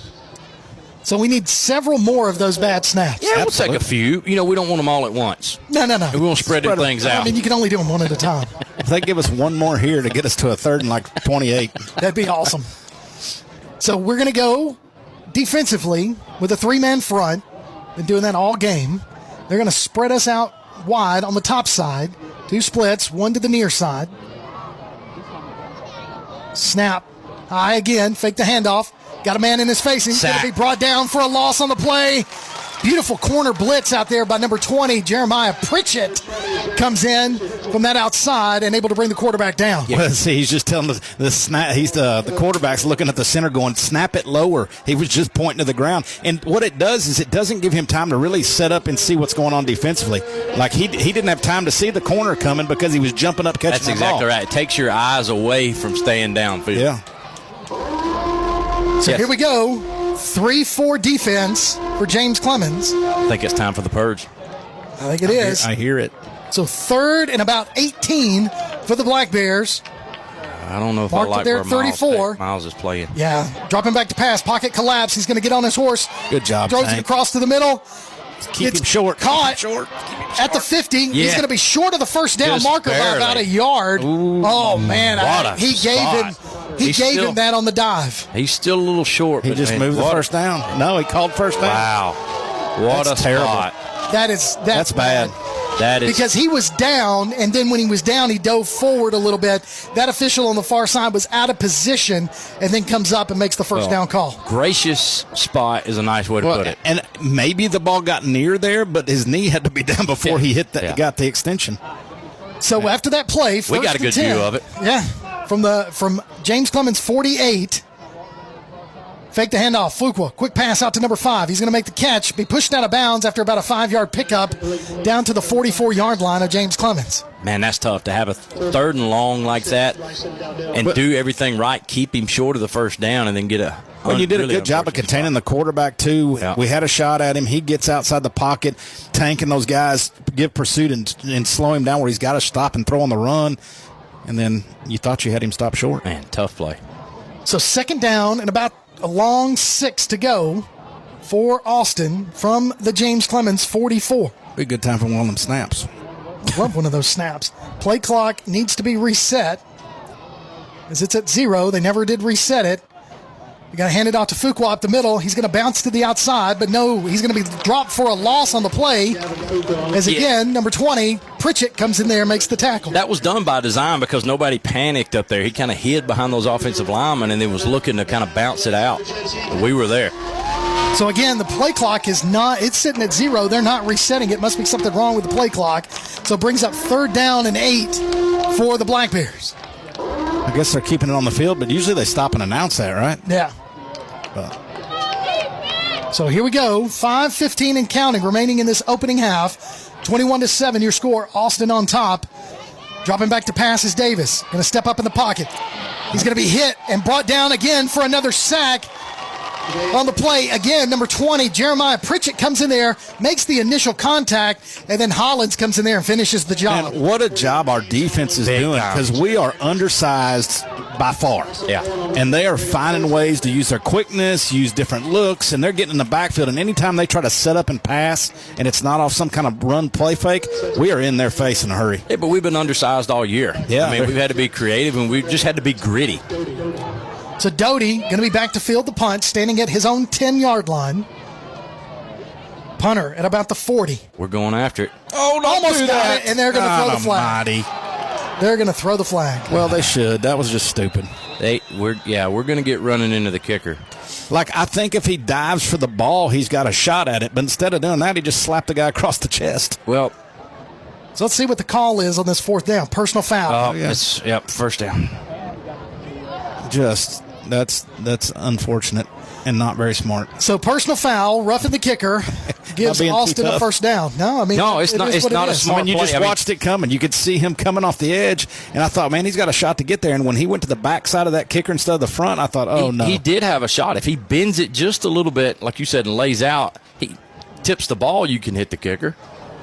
So that's going to give Austin the ball, 1st and 10 from the James Clemens 32-yard line. Man, how demoralizing for your defense to stand up, get two big plays, really 2 stops, Yeah. And they got a break on the first down the first time around. Then get another stop, get off the field. If nothing else, just let him punt it. And you get that, man. Just let him punt it. So 1st and 10, handoff, Fuqua. Going to be wrapped up at the line of scrimmage and no more, as he's going to have no gain on the play. Brings up 2nd down and 10 for Austin. Man, I'm demoralized by that. I'm just sitting here thinking the same thing. It's deflating. I'm like, it's just, God. So, and it was just so unavoidable. Completely. Because he had to reach up and grab that guy as he ran by him. Like you said, he kind of clotheslined him in the chest, and hit him hard. Listen, he made him pay for kicking the football. In his defense, the punter did have a nice little acting job, spun around. That's his job. He hit him with shoulder and a whole arm across his chest. So fake handoff to Fuqua. They're trying to get a little screen pass out there in the flat, and Davis is just not there as it was covered up. Well, they did a great job. Where we've seen guys in the past few weeks anyway, come off of a man to pursue the quarterback. That time we had a quarterback player, and then we had a guy on the receiver in the flats. That was Jacques. There's nowhere to go. There, we hadn't called his name a lot. Who was that? Jacques Dennis. Jacques. Yeah, Jacques. Jacques. Called his name a few times last week. Yeah, Jacques. So we got another 3rd down. I mean, 3 third downs really on this drive that we got a chance to get off the field. So 3rd and 8 from the JC 30-yard line. Davis, Fuqua in the backfield. Snap, rolling to the near side, looking to pass. Throws it. Man, what a dart. He threw it, and it was low, and he makes the catch at about the 18-yard line. So 1st down for the Black Bears. I'll tell you what, James Hollins is absolutely forcing the issue down there with that tackle.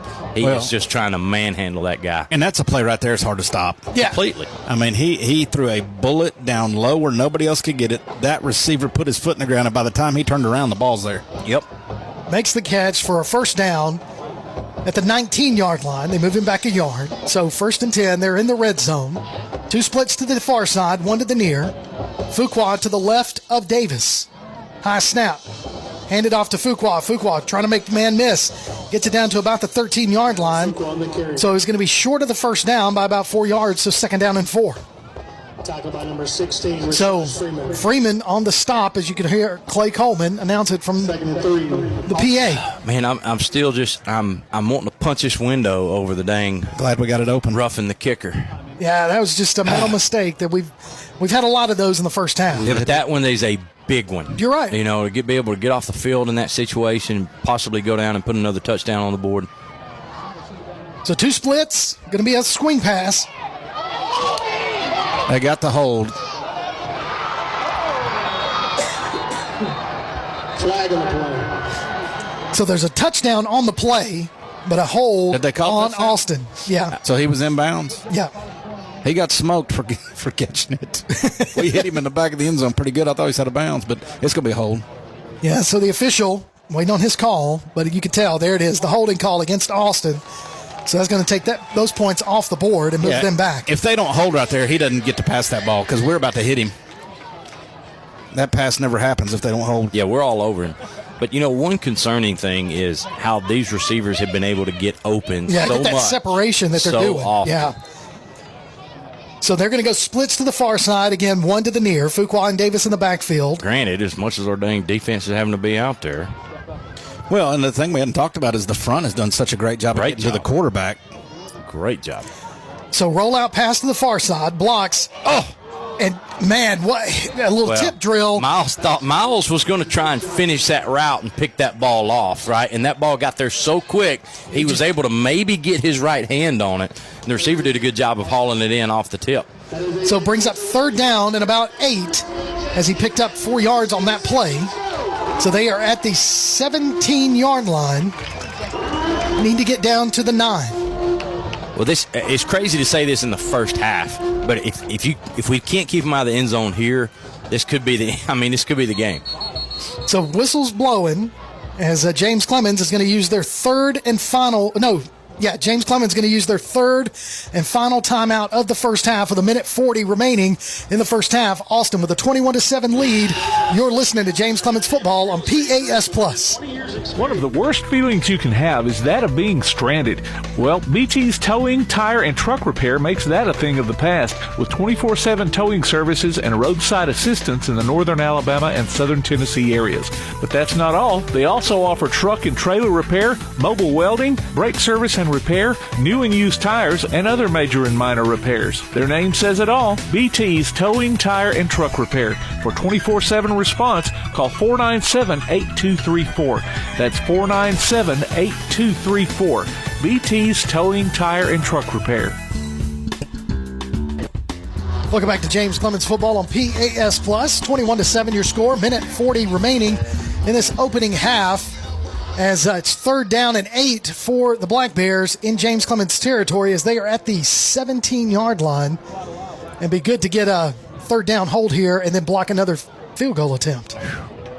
1:40, I'd take a turnover. I would too.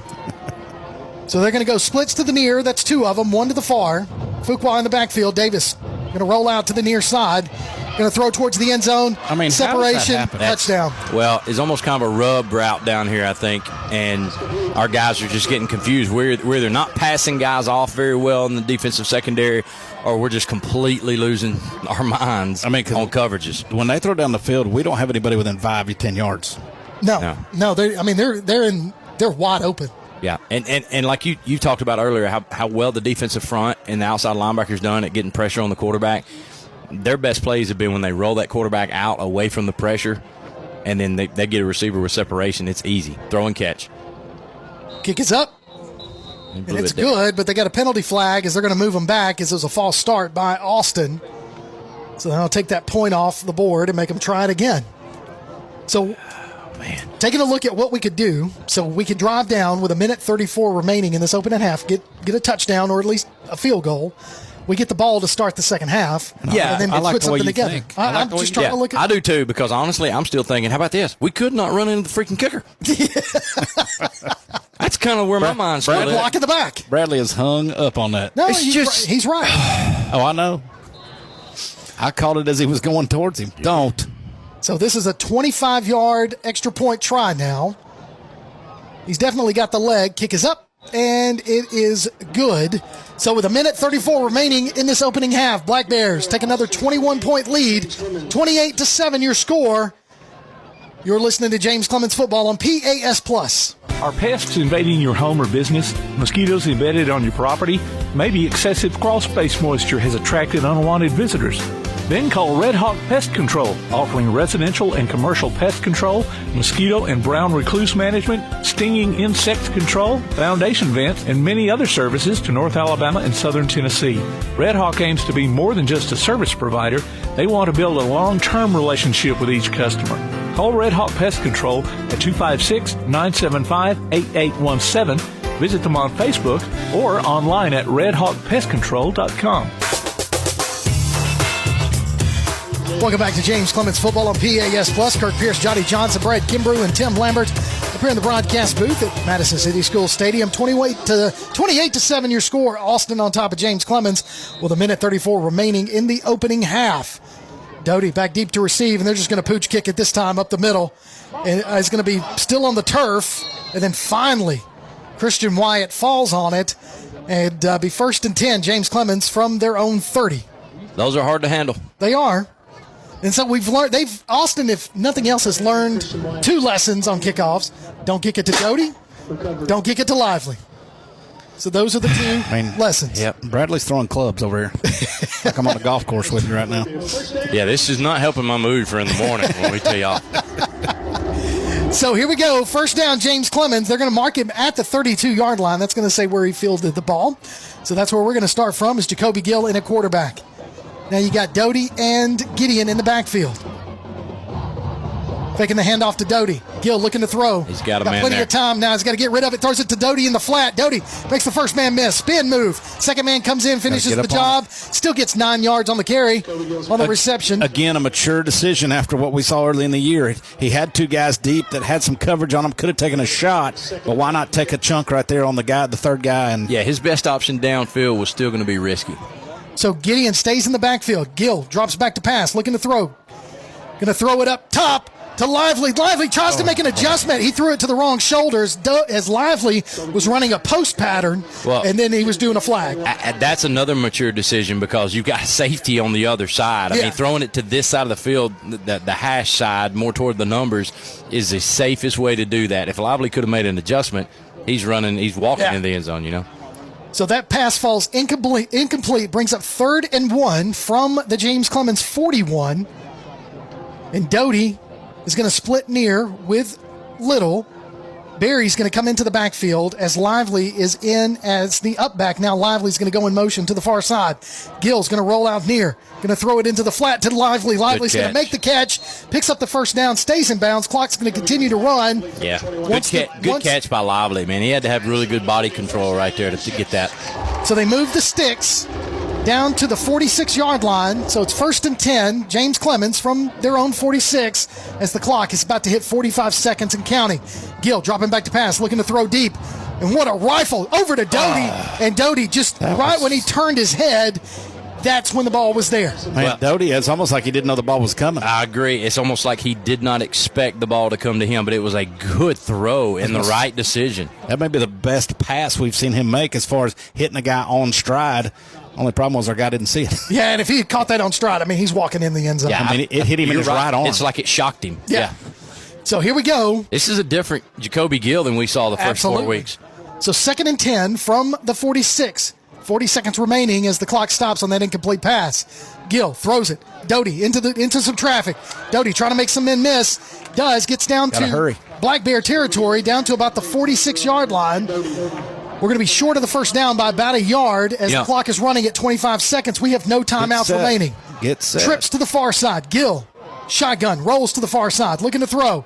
Throws it in the flat. Get out. Lively steps out of bounds. Ooh. Picks up the first down, but he took a shot, but stays. Yeah, it's just the shot that he took right there on that hip, man. Those can be so, they can numb you for a minute, you know. You talked about the different Jacoby Gill we've seen. You ever seen that Bobby Knight quote? Well, the bench. That rear end meets the bench. Yeah, bench sends signal of rain. Yeah, maybe that's what we're getting out of him, and that'd be a good little boost for us going forward. Well, the other thing is, too, competition makes you better or it makes you a coward, right? Yeah. And so, seeing somebody else out there, you do get to learn from it as well. So maybe he's learned and picked up on some things. So trips to the near side. Barry in the backfield with Gill. They send everybody. He throws it. It's going to be, We're lucky he was behind everybody. He kicked the ball. He kicks the ball. Hey. This is a delay of game right there. You talking about cowards? How about the guys with the yellow in their pocket? You can't. You mean spine? So, a coward, throw the flag. Austin kicks the ball after. I get it. He kicked it out of frustration because he didn't make the interception. But once you do that, that's a delay of game. Yeah, but that's your fault. You didn't catch it. Yeah, but that's a delay of game when you do that. That's right. That's your fault. So Don't be mad at the ball. That ball didn't do anything to you. Kind of like that golf club. Sometimes. So here we go. Trips to the near side. Gill and Barry in the backfield. You got Little, Lively, and Doty over here on this side. Achenbach goes in motion to the far side. Gill drops back to pass. He's going to tuck it, throw it off of 1 foot. Doty across the middle.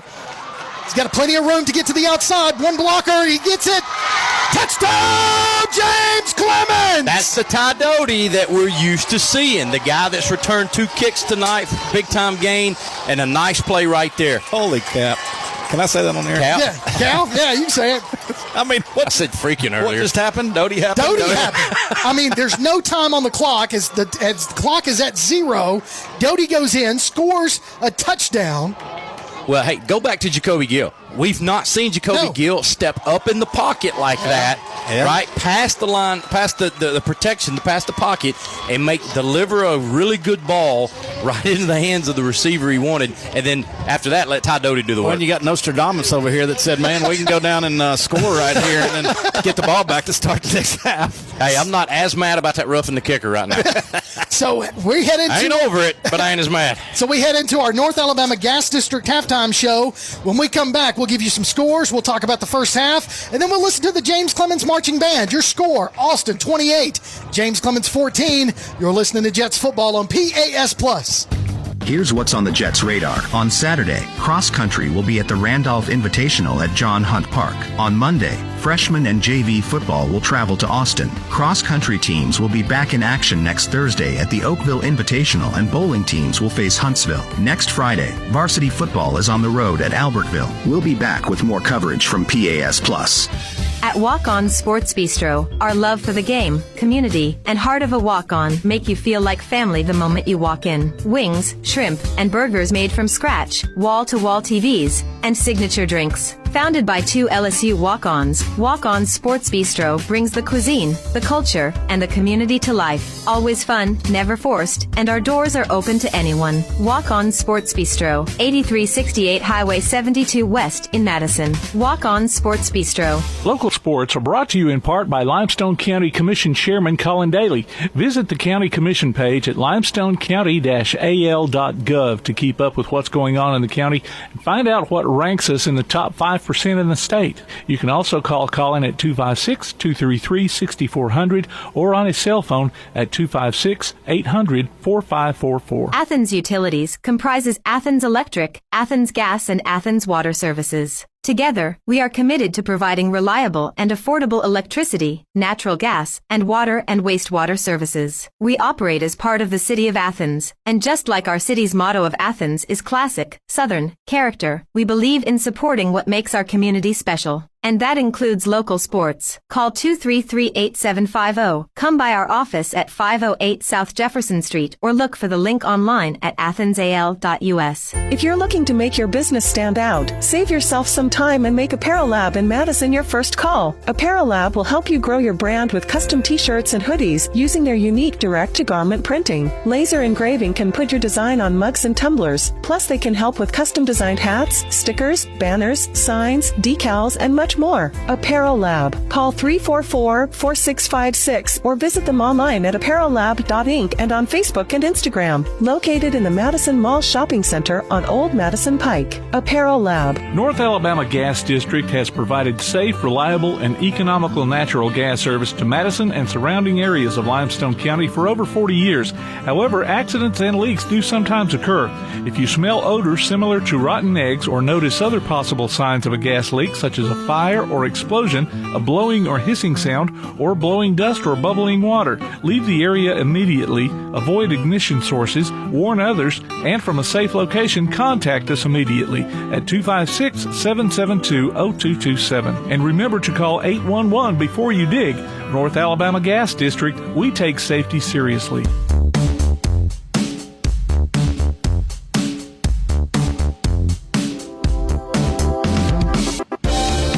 Welcome to the James Clemens Halftime Show on PAS+, powered by North Alabama Gas District, serving Madison, Muscle Shoals, and Town Creek. Call 811 before you dig.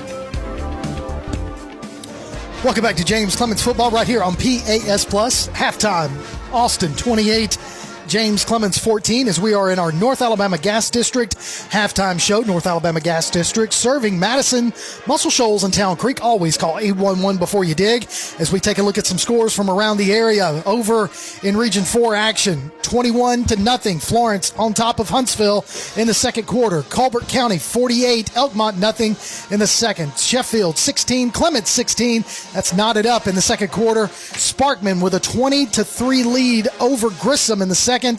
Deschler 14, West Limestone nothing. Albertville right now with a 1-point lead over Bob Jones. That's 7-6, and that looks like it's in the second quarter. And Ardmore 7, East Limestone 3. That's at the half. That is your North Alabama Gas District scoreboard, serving Madison, Muscle Shoals, and Town Creek. Always call 811 before you dig. So right now I want to take some time. We always bring him in towards the end of the halftime, and then of course at the end of the ball game, our chief statistician, and you've heard him on the podcast each and every week, Carson Stone Cold Stretch Austin. And Carson, why don't you go ahead and give us a rundown of some stats real quick.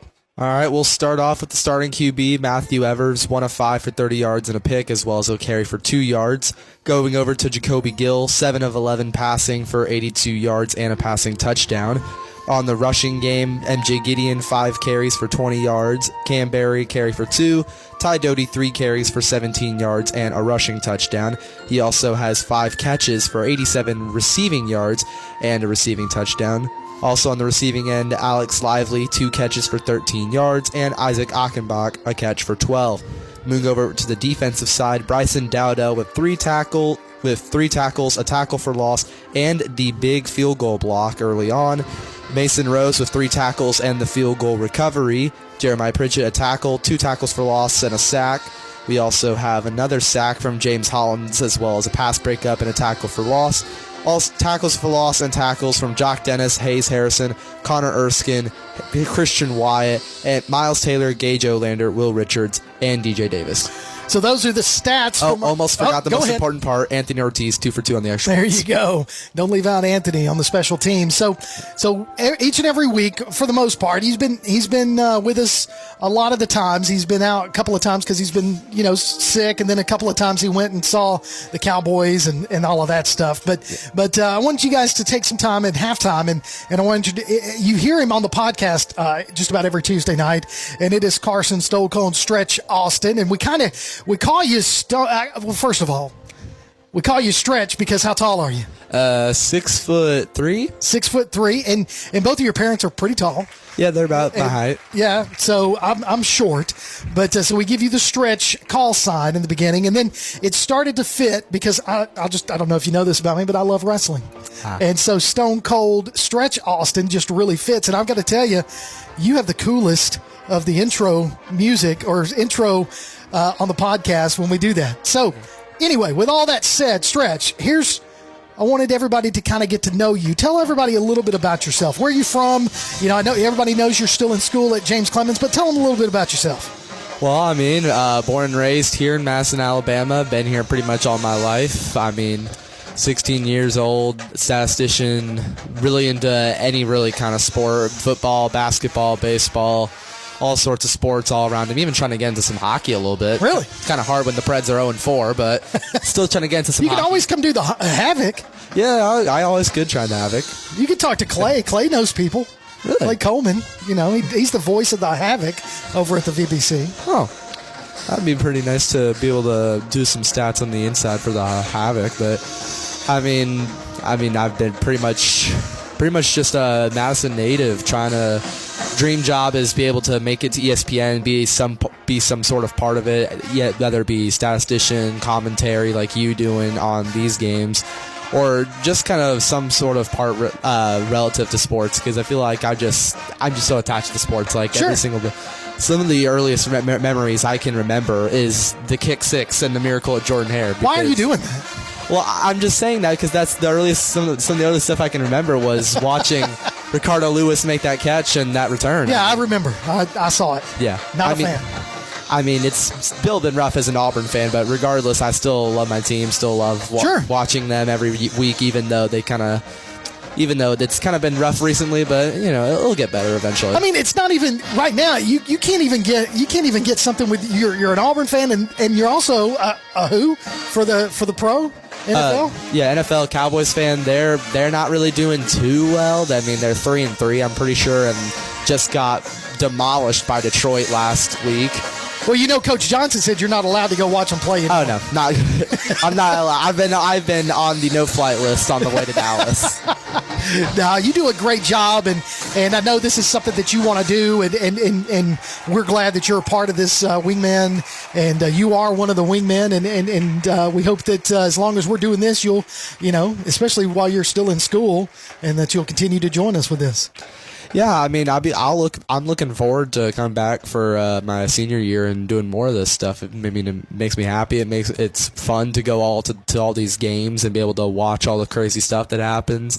It's nice to be on the air and read off the stats. I mean, everything about it feels pretty good, and I'm just ready to do it another year. Well, we'll get you in at some basketball, and then, of course, next spring we have baseball and softball, so we'll try to get you in on some of those, and you'll be hearing a lot more from Stone Cold Stretch Austin. Carson Austin, our chief statistician, right here on PAS Plus. We're going to take a break. Thanks, man. I appreciate you joining us. No problem. Well, we'll talk to you after the game. Yeah, what about it? All right, I like it. See you in 2 quarters. See you in 2 quarters. So we're going to take a quick break. When we come back, we're going to listen to James Clemens' halftime show. You're listening to JC Football right here on PAS Plus. North Alabama Gas District has provided safe, reliable, and economical natural gas service to Madison and surrounding areas of Limestone County for over 40 years. However, accidents and leaks do sometimes occur.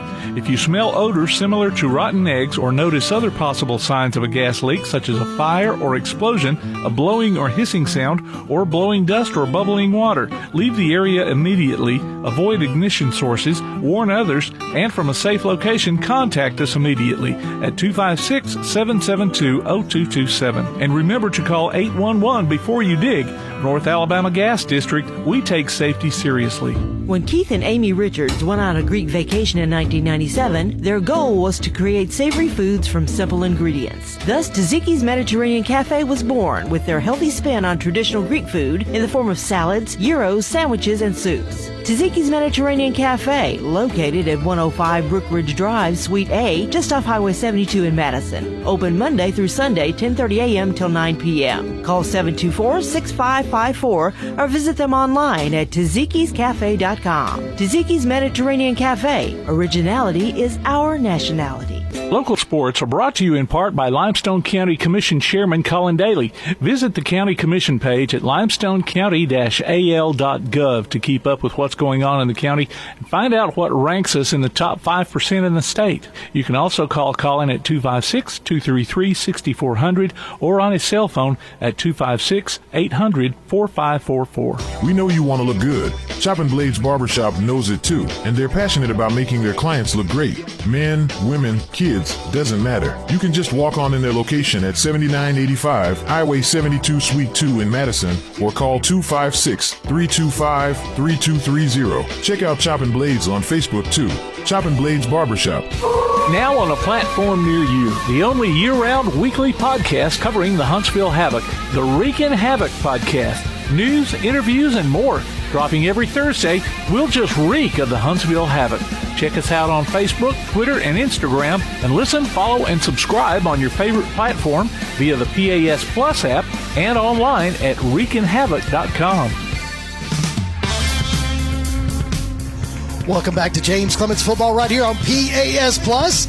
It's our North Alabama Gas District halftime show, and what we want to do is take it to the field and let you listen to the performance by the James Clemens Marching Band. Tonight, come along with us and celebrate the one, the only king of rock and roll, Elvis Presley.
That was the James Clemens High School marching band. Excuse me there, Tim.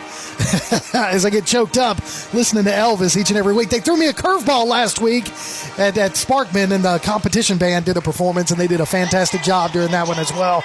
And they continue to do it each and every week. And it's just, they do a great job. So we're going to take a break. You're listening to the North Alabama Gas District Halftime Show right here on PAS Plus. This has been the James Clemens Halftime Show, powered by North Alabama Gas District, serving Madison, Muscle Shoals, and Town Creek. Call 811 before you dig. We'll be back with third quarter action on PAS Plus.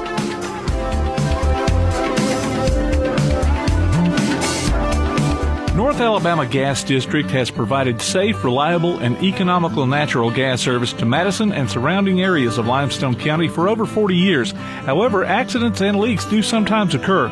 If you smell odors similar to rotten eggs or notice other possible signs of a gas leak, such as a fire or explosion, a blowing or hissing sound, or blowing dust or bubbling water, leave the area immediately, avoid ignition sources, warn others, and from a safe location, contact us immediately at 256-772-0227. And remember to call 811 before you dig. North Alabama Gas District, we take safety seriously. Are pests invading your home or business? Mosquitoes embedded on your property? Maybe excessive crawl space moisture has attracted unwanted visitors.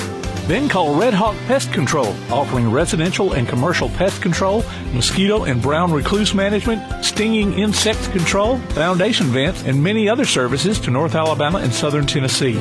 Red Hawk aims to be more than just a service provider. They want to build a long-term relationship with each customer.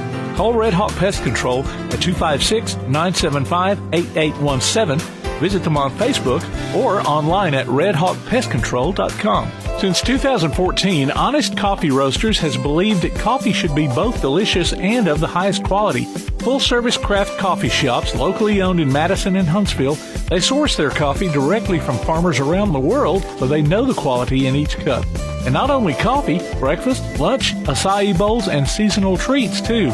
Order online at honesthsv.coffee. Honest Coffee Roasters, located at 92 Shorter Street in Madison and 114 Clinton Avenue East, number number 106 in Huntsville. Honest Coffee Roasters. Mellow, a state of mind, a culture, a way of being, and the philosophy behind Mellow Mushroom Pizza Bakers.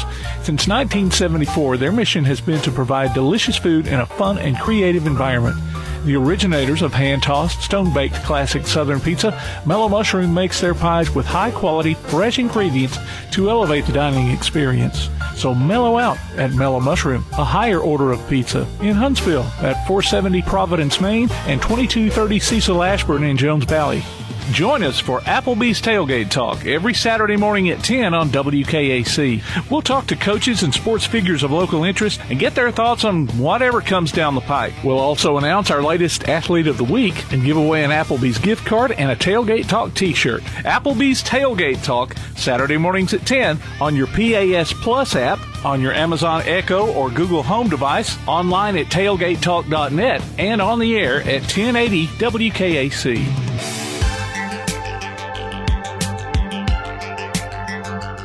Welcome back to James Clemens Football right here on PAS Plus as we get ready for, we're a little over a minute and a half, give or take, from the third quarter action. Austin on top, 28-14 in the North Alabama Gas District halftime show. And Coach Johnson and Coach Kimbrough, as y'all get your win back. Running up those stairs. I tell you, man.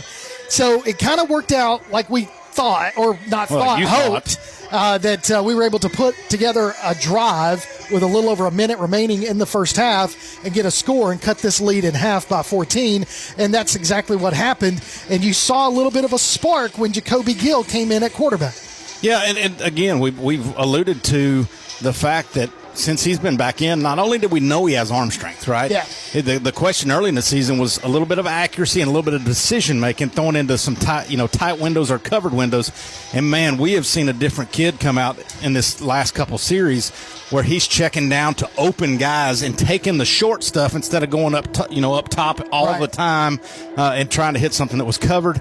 You know, if we get that out of him, it changes our whole offense, because that's what we've been talking about for the last few weeks, is trying to find some passing game, especially in the middle of the field, where it can open up some stuff for those running backs, because they ran wild early in the year, and then once people figured out we struggled to pass, they just pounded the box, and we couldn't. The last couple of weeks has been hard sledding for those running backs. So interesting. Getting that touchdown going into the half gives us hope. It was headed in the wrong direction when it was 28-7. Now all of a sudden it's 28-14 with a chance to get within a touchdown right here in this first drive. So we get the ball first to start the second half, and it's going to be a low kick. It's going to be fielded, looks like, by number 9 for James Clemens, Miles Major. He's going to try to find something on the outside. Gets down to about the 36-yard line. It's a good solid return. That is a good solid return. And bringing in Coach Kimbrough now. Coach, one of the things as we get ready for offense here, but defensively at the first half, we of course made some mistakes, mental mistakes. Don't want to rehash all of that. Yeah, but most of our mistakes came offensively and special teams. I mean, defensively, a couple busted coverages, the rub route down here that we didn't pass off well. We did a good job overall. It's just we can't get off the dang field. Well, and I will say the feeling on the sideline when I was down there was an absolute pick play when that guy got wide open. Oh, it was 100%. Oh, yeah. So now Jacoby Gill is going to split out to the far side, and Doty's going to take it himself up the middle. Past the 50, he's on the way. Down to the 45 in Austin territory. Stopped short of the 36-yard line. There's a penalty flag late in there. Get a face mask? I think so. Either that or a little horse collar action on the backside. So we're going to tack on some additional yards on that first play from series. Was a direct snap to Doty, and he busted up the middle for a big gain. Well, it's different because Gill was in the game. He goes and splits out. They direct snap to Doty, and, man, it opened up on that little draw trap, whatever you want to call it, and it was clear running. But that's what Doty can give you there in the backfield, What do we get on the call? That's a face mask on the call, so they're going to move it down. So they're going to shorten that first down a little bit. No, they're going to move it to the 31-yard line. So, and it was after the tackle, so now it's first and 10. Oh, no. Okay, they're going to move the chains. Yeah, 1st and 10 from the 31-yard line of Austin. So right off the bat, huge play as now Gill goes under center. Barry goes into the fullback slot, and Gideon in tailback. And now we're going to try to stretch it out. Now we're going to do a rollout. Oh, Gill our receiver looking fell to throw. down. Yeah, and he's just going to throw it up in the air, and it's going to be batted down as a good defensive play there, and it looked like Little kind of got tied up there. Well, I think he wanted to hit Achenbach again on that little out route, but he got tripped up by the defender and fell down, and so he only had one receiver in that. Yeah. The only other option would have been to just take off and run. So the incomplete pass to Little at the end zone, 2nd down and 10 for James Clemens. We're going to go one split to the far side. That's Little. We're going to keep Gideon and Barry in the backfield. Now we're going to do our line shift. Now Barry goes into the fullback slot. Gill goes under center. Now it's going to be handoff to MJ. MJ's going to try to find some room on the far side, and they just close that up quickly. Yeah, things just collapse out there. So it's trying to stretch that and not able to get any type of hole opened up on that far side. 3rd down and 10 for the Jets. Well, and again, Coach Kimbrough may be able to speak more to this with his football expertise. Yeah. But, on that wide zone the last couple of weeks, them being able to pack the box, that becomes a lot tougher to run because you got extra guys there to fill those gaps. More right? guys for you to run out of the way, and then the cutback gets taken away too, which has been our biggest play. So look how shallow the defense is playing here. And Gill looking to throw a quick pass out into the flat to Doty, falls incomplete, brings up 4th down.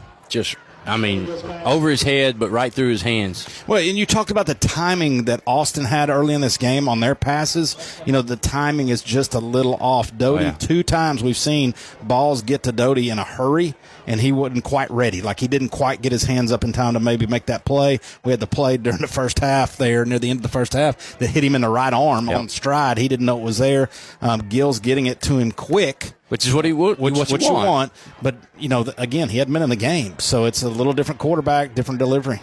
So 4th and 10, trips to the near side. Gill looking to pass. Plenty of time. Throws it across the middle. That's got to be a pass interference. Right? But he makes the catch. The tackle was there before. Yeah, you can't. The defender can't come through your back before the ball gets to you. I think they gave him the first down, though. So they're going to mark it as a first down. So he gets down to the 20-yard line. Give us the first down, throw the penalty. We get the first down either way. I mean, he was tackling Doty before. Yeah. But that was a great catch by Doty. Got to hang on. With being covered up like that. Yeah, Coach is right. Great job of hang on. Way to make the catch. So now we've got, looks like Lively and Little in the ball game. Well, unfortunately, we've run a lot of, not one, but maybe 2-man routes throughout the year. I don't think we can do that with Austin.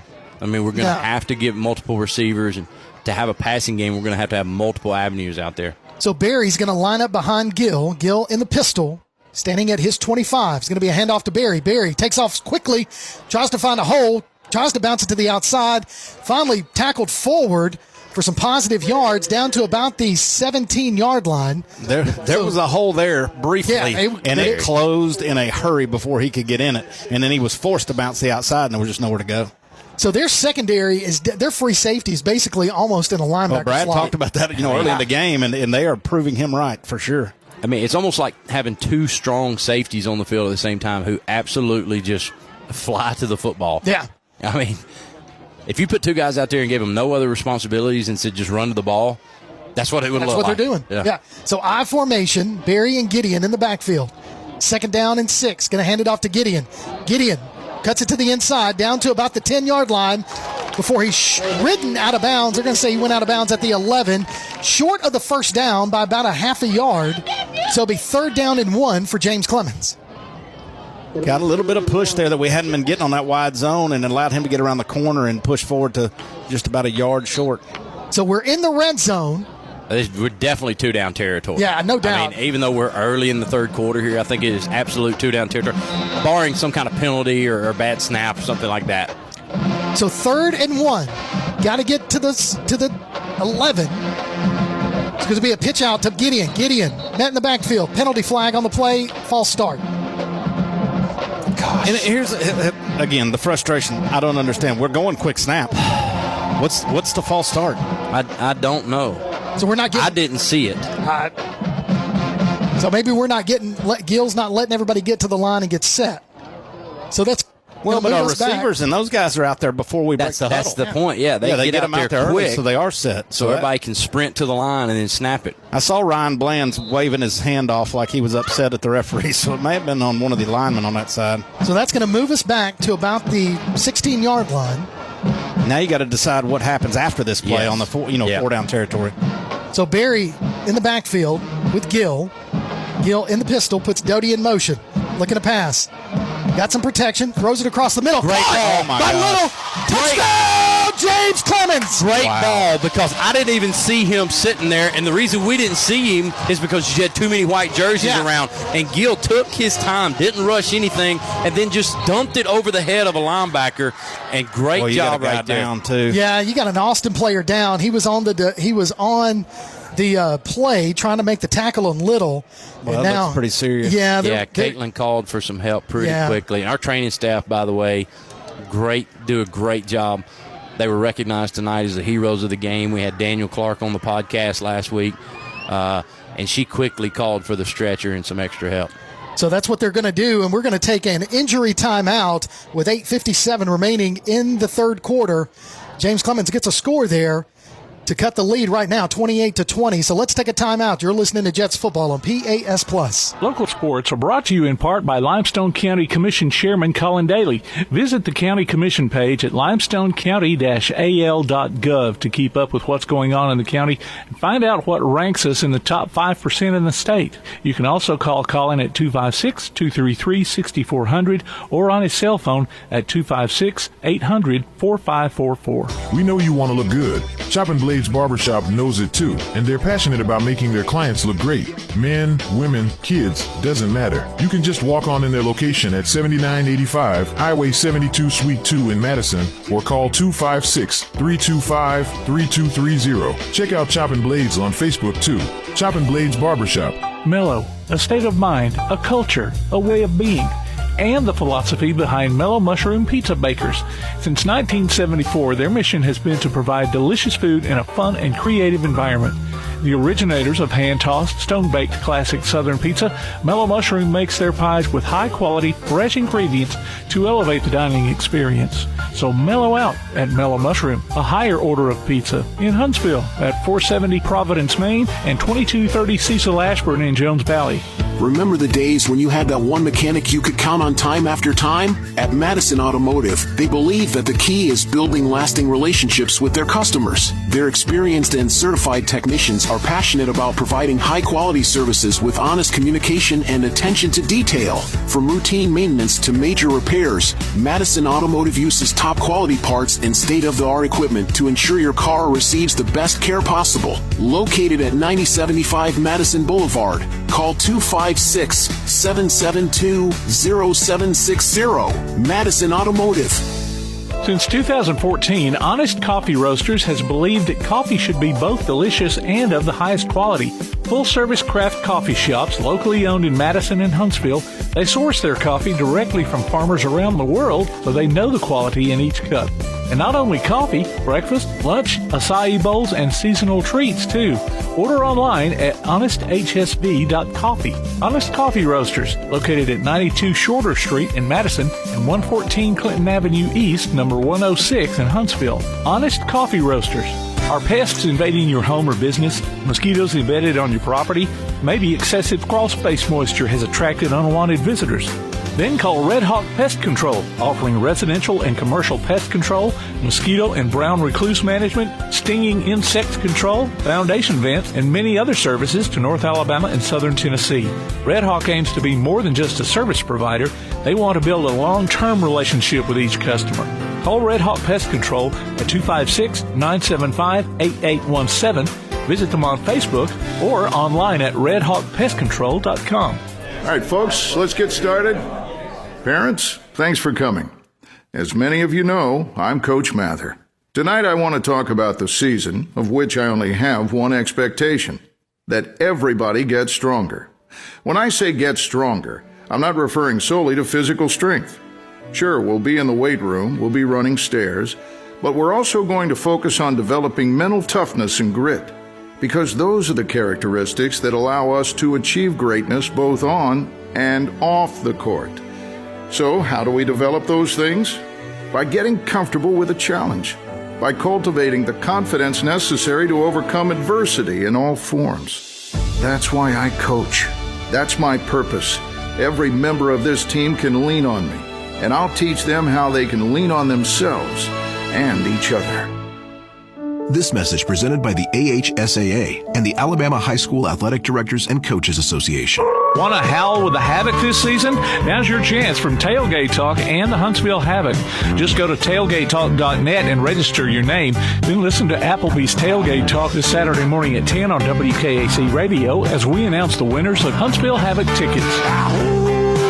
Howl with the Havoc this season from the Huntsville Havoc and Applebee's Tailgate Talk. Welcome back to James Clemens Football right here on PAS Plus. Kirk Pierce, Johnny Johnson, Brad Kimber, and Tim Lambert. We're in the broadcast booth at Madison City School Stadium, still in an injury timeout. Don't have a number for the player on Austin that they're still working on down on the field. And, unfortunate situation. I mean, it's always unfortunate for anybody. Football, it's a contact sport, and those are the things that happen. Well, and there was a collision. I mean, Little got hit hard at the goal line when he was going in, and I think this was the guy that delivered the hit because it was coming from that side, and where he was on the ground was that direction. So I'm thinking it's the guy that delivered the hit at the goal line. But like you said, we haven't got a number yet. One of them. I'm not sure that the two Austin guys didn't hit each other harder than they hit Little. And you come in at different angles, and that applies. This is unfortunate. Yes, it's bad. We wish him the best. Unfortunately for us, we've seen two of these this year. Yeah. Back-to-back weeks at Madison City Stadium. Yeah. Austin played here last week against Bob Jones, and they had to cart one of their Austin players off. Yeah, so looks like they're about to get him. They've got him on the spine board. Looks like they're about to lift him onto the stretcher. And hopefully it's nothing major. Yeah. They're just taking all precautions necessary. Which they will do, and you applaud them for doing that. Absolutely. And that's what's going to happen here. You're going to hear this stadium erupt with applause once they get him going. Was it the Florence game when the kicker got Huntsville? Hit here? Huntsville High. Yeah. Huntsville. And we got the thumbs up as he headed off. Yeah. And they're lifting him up and putting him onto the stretcher, and just kind of going to get that going as it's in the north end zone. And now some of the Austin players coming over to kind of speak to their. Well, I don't say that there's good things, but we mentioned the training staff was on top of it very quickly. And being in that end zone, it's right here next to where the ambulance is, and all the medical professionals is right here in the actual corner where he is. So they were on top of it quick. And really immediately. Yeah. So now you can see some more Austin players make their way over to him as they're getting ready to raise the stretcher and get him there. Get him off the field. But again, taking their time like they should. Well, being super precautious, and like you said, Coach, we want to applaud them for that. And if any of us would want that, if it was our child, absolutely. And I just trying to see, we got the thumbs up from the guy last time. I'm hoping, looking for something, looking for some kind of sign out of this young man. So they're going to cart him off. He's going to make his way out. And there you go. Still, I tell you what, I can tell right now, they've got all the belts on him. So he's probably pretty. Down. Yeah, they probably got him really locked in. So able to get him off, hoping the best and wishing the best for the player. Whoever that was, sorry didn't get a number for that player. We would let you know. But well, guys, not to put a more somber mood on this, but I don't think play can resume until we receive another EMS transport. So there you go. I think we have to wait on another ambulance to arrive. Okay. And maybe that's what the big delay last week was. I'm not positive on that, but I'm pretty sure that that's the case. Now, we were very fortunate during the Huntsville game that one was coming in, sure, as the first one left. Honestly, never thought about that. But I think we have to wait on one. And I think that's exactly, you see Coach Rinks down there talking. You've got, I'm assuming, the Austin athletic director down there talking to the officials. Yep. You got the Coach McGee was down there. I'm sure he's still is. Coach McGee and Coach Perkins both went to check on that young man. Yeah, so you got some law enforcement. They're all discussing it and just kind of figuring that out. I will just say this, and just to kind of recap what now that the injury, the player's off the field and going to go get taken care of, and again, hope for the best. So we were able to put, just a little over 3-minute drive together to get into the end zone and cut this lead by 8 right now. We still have to do the extra point once play resumes, but really put together a decent little drive there. A couple of penalties helped us there, but again, a nice drive. just over three minutes and 3 seconds. Well, we've talked about the difference, and you guys talked about it coming right out of the half. We've talked about the difference since Jacoby Gill come in the game. Yeah. You know, I mean, he looks like a different player than what we saw the first 4 weeks, and we brought it up his first drive. You know, making good decisions first of all, and then delivering good footballs. You started to see some semblance of the running game come back. You got the Doty run on the direct snap. You got MJ that busted in 5-6 yards and got some push there. Cam, you know, so you start to see some glimpses of what we hoped this offense would be going into the season, right? And what Coach Truitt hoped the offense would be. Going into the season. Our running game has been so strong through the first 6-7 games of the season, but as Coach Johnson kept alluding to, you've got to find some downfield passing game just to open up that run game. Maybe we have. And I don't care how good your running game is. If you're one-dimensional, they're going to stop you. Absolutely. Good teams especially are going to stop you. We want to kind of recap the game for everybody so far? Yeah, I mean, we can. Early. It was ugly early. I mean, you know. Not for the other side. No, and right off the bat, you know, just to kind of recap some of the first quarter, you know, Austin started off, they received the opening kickoff and drove down and then got within, you know, it was 1st and goal from, I think, the 6, and then a couple of penalties. And had a snap over the head, a batted pass. And then, they lined up for a field goal try, and we were able to get in there and get it blocked. And Mason returned it for a touchdown. And Mason Rose, returned it for a touchdown, but then he got called back for a block in the back. But, then we weren't able to capitalize on that. And then Austin takes the ball and punches it in to go up 7-0. Then we had 2 turnovers in a row. You know, we had a fumble or a interception, and then a Doty on the kickoff return. Man, what a great run he had. You know, he was down to about their 35 maybe when it happened, and guy sneaks up behind him and punches it out from behind, and they end up taking that down. Yeah, he scored there. And then we had him stopped, I think, the next drive, wasn't it? We stopped him 3 times. In one drive. Yep. You had the first down that shouldn't have been a first down. No, 2 yards shy of a first down, and they got a great spot. And then you had the punt that we had a chance to block. Yeah. But ended up going to his back hip and just hitting the punter. Didn't even try for the ball. Gave them the first down. And then, you know. Had them stopped again on a 3rd down, and they run a pick play down here, a rub route, and get in the end zone. Look, not to be hard on these guys. It's our team, right? But first half, with just so many stupid penalties. No, you're right. Absolutely. Stupid decisions on our behalf, things that cost us drives or stalled drives for us, or things that cause big plays to come back. You know, if we play a little bit smarter football in the first half, maybe 21-21 game.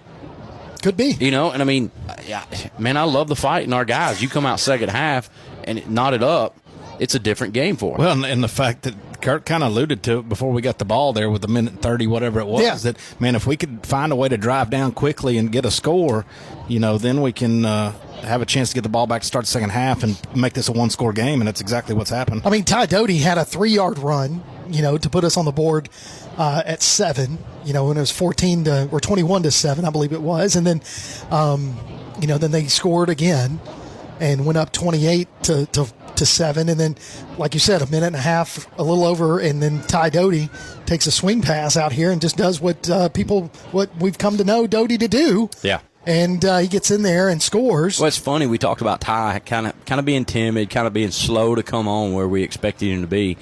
And right about that time, he takes a punt back for a big return. And then later on, the kickoff return for a big gain.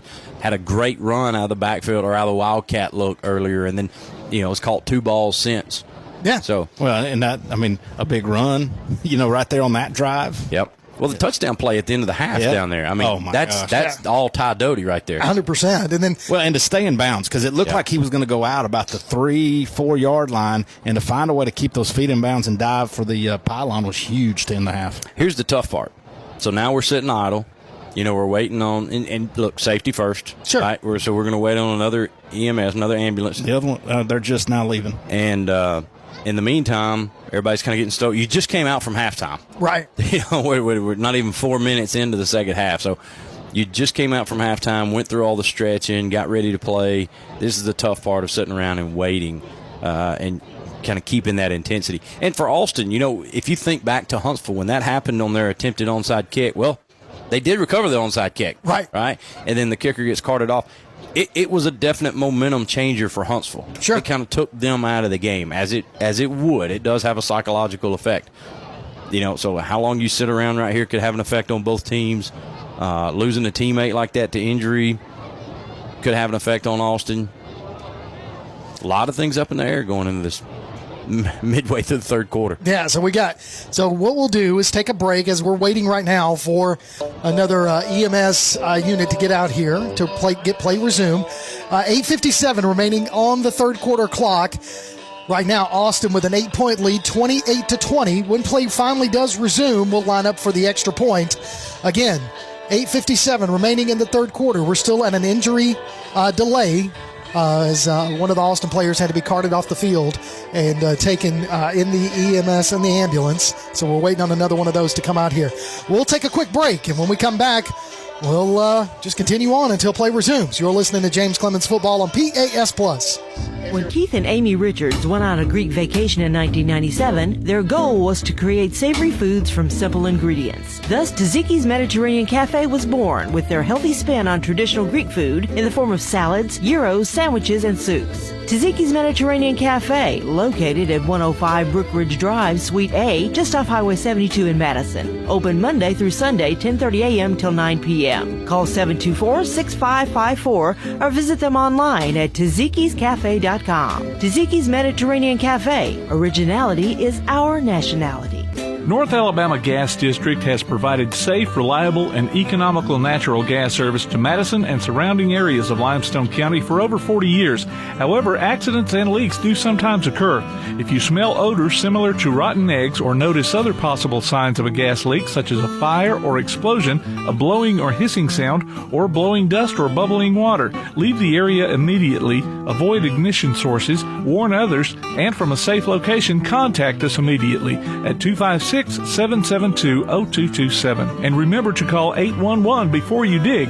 North Alabama Gas District, we take safety seriously. One of the worst feelings you can have is that of being stranded. Well, BT's Towing, Tire, and Truck Repair makes that a thing of the past, with 24/7 towing services and roadside assistance in the northern Alabama and southern Tennessee areas. But that's not all. They also offer truck and trailer repair, mobile welding, brake service and repair, new and used tires, and other major and minor repairs. Their name says it all. BT's Towing, Tire, and Truck Repair. For 24/7 response, call 497-8234.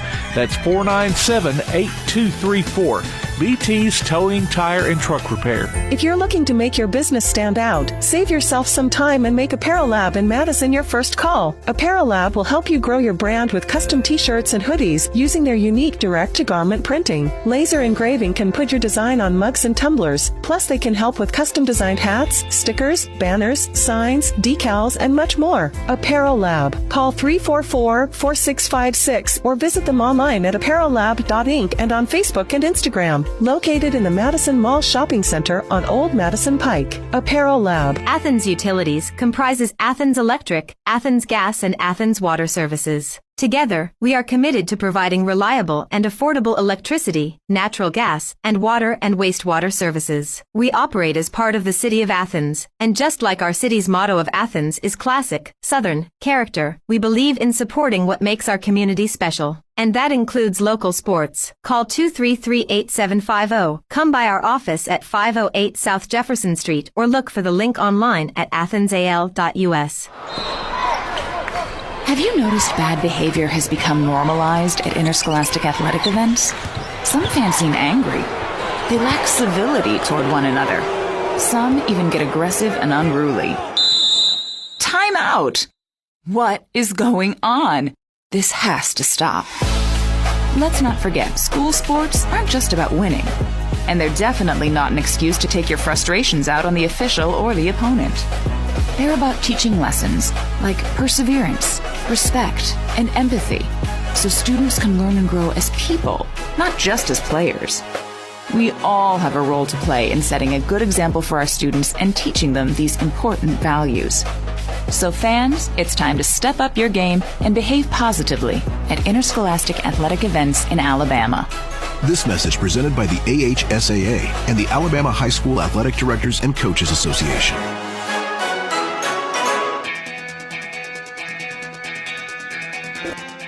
coming out of the break. Ortiz lines up for the extra point. Kick is up, and it is good. 28-21 your score. Austin on top, able to cut this deficit down to 7 points with 8:57 remaining in the third quarter. Coach Johnson, just a lot of things happening right now in this third quarter. Yeah, and look, we got the rest of our lives to be mediocre, but we have this opportunity to play like gods. Yes. For this half of football. I love it. I love this it. half of football. I love it. And what a big pickup to do that. Absolutely. Back-to-back scores. We've talked about it during the break there. Well, not to speak too soon, but Kirk kind of prophesized all this. Well, I prophesized that. I don't know where to take it after this. So we're down a touchdown. Our defense is about to get back onto the field. You got to believe Coach McGee and Coach Gideon made some adjustments at halftime to try to keep that separation of those receivers down to a minimum. Yeah, absolutely. Defensive secondary is where we really, really, really need to tighten up. So Ortiz does his casual strut up to kick the ball, boot to leather. Go get it, boys. It's a high sky kick, and it's going to be fair caught at about the 32-yard line. So Austin's going to have the ball 1st and 10 from their own 32. I'll tell you, the scary thing, we used to do that. We did that for about 2 seasons in a row when I was coaching, and I can't tell you the number of times that a guy misplays that ball or it hits those shoulder pads and bounces up, and then you retrieve it, and you feel like you got a cheap one, That ball gets on the ground, and everybody can get after it. Well, it's guys that aren't used to receiving Exactly. kicks. That guys don't work on it near as much, and they don't get that many opportunities to do that. So 1st and 10, Austin from their own 32-yard line. 2 splits to the far side. First, one to the near. One running back in the backfield behind Davis, and that is Fuqua, number 20. He has been the workhorse for the Black Bears this entire time. And he sure has. So shotgun, Davis is going to drop back to pass. Got a rush in his face. He's going to be brought down for a sack in the backfield. Huge loss on the play from the cornerback position. DJ Davis. DJ Davis. Hadn't called his name tonight. That's a good time to call it. Very good time. So he lines up as a linebacker, but he was playing the outside linebacker almost like a strong safety. Well, what we've done a lot tonight is go from that 3-man front, then stem over to the strength and bring a linebacker down. Now it's almost like a 4-man front, just one's up in a stand-up position, and that allows our linebackers to do some different things too and move from different lengths. So loss on the play of about 7 yards. So another high snap. Davis is going to roll to the far side. He's going to sling it off. Man, what a gun he has. Man. And, he rifled that. Pass is complete down to the 35. And it looked like, what a catch also, because it looked like he had overthrown him. Oh, yeah. It was a bullet up high, and was that 5 over there? Did a great job of going up and using his body. Yeah. Man, he went up and caught that ball with all hands way up high. That was impressive. This is a big third down right here. So 3rd down and 7 for the Black Bears. They got to get down to their own 42-yard line to get a first down. Man, we're giving a lot of cushion to these receivers. Yeah, we really are. So 2 splits to the near, 1 to the far. Davis dropping back to pass. Now he's going to roll to the near side. Got to get rid of it. Into the flat. Picked off! That is a pressure interception. We brought pressure from both sides, had the quarterback covered up. He had to step to his side and make that throw quicker than he wanted. And bad for me to talk about the cushion we were given because we played it perfectly. Back pedal, right? And then go finish that route. And he did a phenomenal job. Was that Miles? That was Miles Taylor. So can we forgive him for the roughing the Not yet. No, heck no. We didn't say who it was earlier, but no. Man, what a job right there. Miles Taylor. Pepto-Bismol's going to pull their sponsorship from him. Miles Taylor, that's his 4th interception on the season. So huge. Man, look at you, I know, right there, man. Gideon throws it out into the flat to Lively. Lively's got plenty of room. Makes a man miss. Spin move, still on his feet, down to the 5, fighting forward. Don't sleep on Lively. Don't sleep on Lively. To the 2, 1st and goal, James Clemens. Well, we've said all year we have the receivers, right? What we've not had is somebody distributing the football to them in an efficient way. And then, so far, Gil's done a great job in this game of doing that. Well, and we talked about when they kicked the Lively up short earlier. Yeah. Don't sleep on him. He's athletic. Yes. We just have not gotten him the ball and got to see it a whole lot. So they say Lively went down at the 3-yard line. So 1st and goal, Gil under center, I formation. Gideon and Barry going to give it to Gideon. Gideon. He's in. Gets in there. Touchdown, James Clemens. Tie ball game with 7:07 remaining in the third quarter. Well, we got to kick the extra point. I know. I'm jumping ahead. We got to kick the extra point. Don't get too excited. Easy, Nostradamus. Sorry about that, folks. You got Tim laughing, and that's rare. I see somebody on the sidelines, and I'll point it out to you here in just a second as Ortiz lines up for the extra point. Snap, kick up, good. Yeah. Knotted up at 28 apiece with 7:07 remaining in this third quarter. What a flip right there. 14 unanswered points, 21 unanswered points since the end of the first half. Yeah, that's exactly right. Since a minute 34 or whatever. I'm sweating. I don't know if it's the game or the Juju Mufu or. Well, I see somebody on the sidelines right now in a number 12, James Clemens navy blue jersey. Okay. Is that Gio? Gio is here. Is that Gio? He's not in a jersey. I didn't see Gio earlier. No, I talked to him at halftime. I hugged his neck. But he was not. He was in a hoodie. He wasn't. Oh, there he is, right over here. Okay, I do see him down here. Where? Is that him? That's Dr. Donaldson. Dr. Donaldson. They are not. He's got his hoodie Gio up. is down here. He's standing between Mr. McCants in like a maroon hoodie and a black. Okay, now I see. Well, I was completely off, but I do know that Gio Lopez is here. He's here. So is Nate Jenkins. You know, Gio's having a great season down in South Alabama at quarterback and just doing a great job. 12 I know, now I see is it. Braden Point, one of our backup quarterbacks that's hurt. Golly.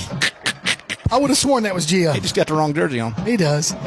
So it's going to be a squib kick, or a little pooch kick, actually. It's going to be fielded at the 30 by Zero, and Zero is just going to be tackled at about the 34.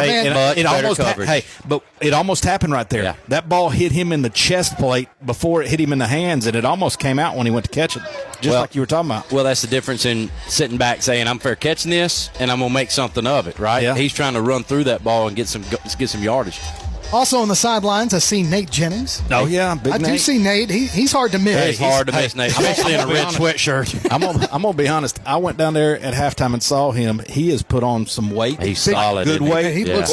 He looks like he's just, man. So he's down there at South Alabama with Gio, having a decent little season. They've played some big-time opponents at LSU. Yeah. So two splits to the far side, one to the near, another high snap, bobble. Davis got to get rid of it fast, and in and out of the hands of the intended receiver. Pass falls incomplete. The guy, I'm going to tell you, he fully expected to be taking a shot when that ball got there, and I think that was the difference in making the catch. He fully anticipated somebody running through his back plate. Well, and you just wonder, too, but we reeled off 21 points in a hurry. Do they start to feel a little pressure now? Absolutely. And try to get rid of it? You know, the snap was over his head again, deflected. He catches it, gets rid of it. Now it hits the receiver in the hands. It bounces off his hands. Do you start to feel a little tense as you're on that Austin sideline? And we've pressured that quarterback all game, which is fine when you're making throws and getting touchdowns out of it. It's different when you're getting incomplete passes and interceptions. So he's going to keep it on the read option, and what a good read there by the quarterback, Davis, as he picks up 9 yards on the play, if not a little bit more. Yeah, he does pick up the 11 yards and picks up the first down, so that's going to move the chains for Austin. And I'm really surprised they haven't used him more in that direction. Yeah. Because we have been susceptible to quarterbacks that run like that. And you know, that's about 3 maybe runs he's had tonight, and they've all been for big games. Huge. So he does the read option really well. Probably one of the best we've seen this year. Hides it a long time. He does. And with Fuqua, you got to pinpoint on him because you think he's getting the ball every time. So now we're going with a 4-man front. Another high snap. Going to give it to Fuqua this time. And he's going to be hammed up right there short of the 45-yard line. Great job so maybe a yard on the play. So it's going to bring up 2nd down and 9. Uh-oh. He's slow to get up. Yeah, he is. Now he's getting up. Got on that ankle a little bit. Yeah. You know, it was a great job of those defenders. We had 2 guys he was trying to juke out, and, you know, he's done that tonight. And our guys didn't get out of control and stayed contained, and he is limping bad. Yeah, he is trying to walk it off. Well, I tell you what, if he goes out, that hurts for them. So he's staying in, even though he's limping. Surprised they haven't run somebody else on. So the play clock is running 5:52 and counting. The game clock, not so much because they're keeping it on the field. So it's going to be a read option to Davis, going to keep it himself, puts his head down, gets to about the 50 as he's going to be straight up at midfield. And I think they're going to give it to the other side of the 50 into James Clemens territory. I'm just curious, him limping that bad, they must just not have another running back. I don't know. And it makes you wonder about the guy that got hurt last week for him. Yeah. It was one of their running backs. Maybe it wasn't him. I thought it was. I think it is. I think it was this guy. So he is definitely still limping. So 3rd down and 4. Rope-a-doping us. So we're going to go with a 5-man front now this time. Davis is going to take a high snap, and Fuqua, he's not going to go anywhere. Yeah, we're not falling for the banana in the tailpipe. No, we're not falling for them. Not falling for them banana in the tailpipe. Put the banana in the tailpipe. That is not the in-flight movie quote. If you missed it, you missed it. Do we not already? Do we have a winner? We ain't got a winner we yet? We have a winner. We got a winner. We got a winner. Who is it? We can't say yet. We'll say it in a minute. Okay, sorry. So 4th down. I'd like to have some of that Honest Roasters coffee right now. Ooh, yeah. So Doty is going to be standing at about his 14. I don't know that they have the intestinal fortitude to kick to Doty right now. I wouldn't. Heck no. I mean, Did you call him for the fake punt? No. Ooh, false start. False start. Yeah, false he start. did. Yep. So that's going to move them back a little bit further. Sorry, I got excited. He was pointing out the window. Listen, the guy on this end here was trying so hard. 44 was trying so hard, but he got on those heels and started rocking back, and it was like he's going to fall on his butt before he gave it up. I mean, look, in fairness, Austin's not really had many penalties tonight, so you're going to call him out on that one, huh? Well, and we had a shot. Earlier we came off this end and hit the punter, had a chance to. Yeah. I don't know if you knew we did that. Yeah, we did. I remember but it was that. coming off the same end, so he's probably worried because he's got to get out to him. So that was almost tipped. Get away we from got to that get ball. away Get from it. away It's going from to take it. an Austin Don't do Black Bears it. bounce. Just let it go. And it's going to roll past the 20, down to the 15, still rolling. And it's going to be down at the 13-yard line. So 1st and 10, James Clemens from their own 13. As we've got a in-flight movie quote winner. What we did was gave the movie quote earlier in the broadcast and told you to listen to it. And Johnny, would you kindly recap the movie quote real quick before we announce who it is? The quote was, "We have the rest of our lives to be mediocre, but we have the opportunity to play like gods for the next half of football." And what movie is that from? Varsity Blues. Brian Jones, congratulations. You are our winner of our in-flight movie quote, and you get a $10 credit to Honest Coffee Roasters. Congratulations, Brian. I know Brian Jones. Yeah. So I know him. So Doty takes a direct snap and picks up about 3 yards on the play. So it's going to be 2nd down and a long 7 for James Clemens as he gets down to about the 15, maybe a little bit more. So 2nd and long with 3:40 and counting. Score tied at 28 apiece. What a job by that punter, by the way. We didn't mention that. I mean, it got a great roll. Oh, yeah. It looked like he had shanked it, and it just hit right. So Gill takes the snap, hands it off to Barry. Barry cuts back into a hole. Now he's wrapped up as soon as he tries to cut. Did you see? Yeah. If he makes that cut to the left instead of the here, right, yeah, it was wide. I mean, he at least got 6 or 7 yards or a lot more. He chose to cut right off that guy in his face and ended up in the hands of about 3. Hopefully, here's what the passing game has done. It's give us an opportunity where in our run game, we can get one-on-one with one of those safeties that have been playing so well. I like our chances. At some point, we're going to win that We're battle. going to win that. Yeah. So Gill's going to put Doty in motion from right to left. Gill's going to roll out to the near side, looking to pass to the flat. Throws it off his back foot. Caught by Little. What a short catch. of the 50. Little had to make 2 adjustments there. And catch it over the defender's hands. And he gets into Black Bear territory. First down. 2 things. One, that's what Gill gives you because the arm strength's there to do it. Yeah. Second thing, what a job. I think it was Tim Coleman came and kicked a defender out late that was about to hit him and gave him a chance to get that ball off. It wasn't his original guy. He worked off a guy and picked up another, just looking for work, and then obviously Little making that catch. So now Gill's got 2 splits to the far side, 1 to the near. Now he's going to put Lively in motion. Going to fake the handoff to Barry up the middle, looking to throw. Throws it into the flat. Ooh. Almost picked off. Man, he was just sitting on that defender in the back. He baited Gill on that one. Well, and we talk about timing. If he throws that ball before, like as the break's happening, instead of waiting for him to get in that hole, he's got the completion. He just waited till he was already in the hole and sat down in it versus hitting him on the run. So 2nd down and 10 as the incomplete pass falls to Lively. And now Gideon and Barry in the backfield, I formation. Gill under center. Puts Kelly in motion from top to bottom. Now we're going to hand it off to Gideon. Gideon trying to stretch it to the far side. Cuts it to the inside. Down to the 45 and no more. So he picks up 4 yards on the play. Brings up 3rd down and a long 7 for the Jets. Well, again, just a really good job of those guys filling their spaces and not allowing him the cutback. It looked for a second like there was a cutback lane there, and as soon as he made it, somebody stepped up and hit him. Yeah, and Gideon's averaging a little over 100 yards per game. Is he still after last week? Yeah, even after last week, still averaging about 100 yards a game. Which he's had some really big ones early. has. Man, yeah. So 3rd down and long right here. Trips to the near side. Now Barry goes into the backfield. Whispers something in Gill's ear. Moves to the left side. I love Gill shotgun, rolling to the near side, looking to pass, throws off his back foot, overshoots his intended receiver, Lively, brings up 4th down. Probably lucky he did throw it over him because there was nobody open. So that's going to bring out the punt team as Ortiz comes in from our own 40, or from the Black Bears 45-yard line is where the snap's going to occur. And then they're going to be fielding at about their 20. And I'd like to see Ortiz get a nice little punt roll here. You know, he's done a good job of getting balls inside the 15. And so it'd be nice to see what he does right here. So back deep to receive is Jackson Potter for the Black Bears. Snap. Kick. Almost got him. High. Snap. Got good hang time. And is going to be fielded at the 15, and that's where he's going to stop That is it right a there. really good job under that much pressure because they came after that one again. That is a really good job under pressure to get that kick off and get the distance on it he did. And technically, he didn't flip the field because we were like on the 49. Yeah. But I mean, theoretically, yes, he did. No, I mean, they're at their 15, so Yeah. that's where they're going to start from 1st and 10. Well, and the big thing is I don't think they have any intentions of returning a punt. I agree. They look like they've just stuck one guy back there, and they are coming after every punt, it seems like. So 28 all is your score with 1:44 remaining in the 3rd quarter. Stick around for the Bankston Motorhomes post-flight show as we announce our Mellow Mushroom Player of the Night. Our featured jet will get a gift card from Mellow Mushroom. So stick around for that to find out who our Player of the Night is.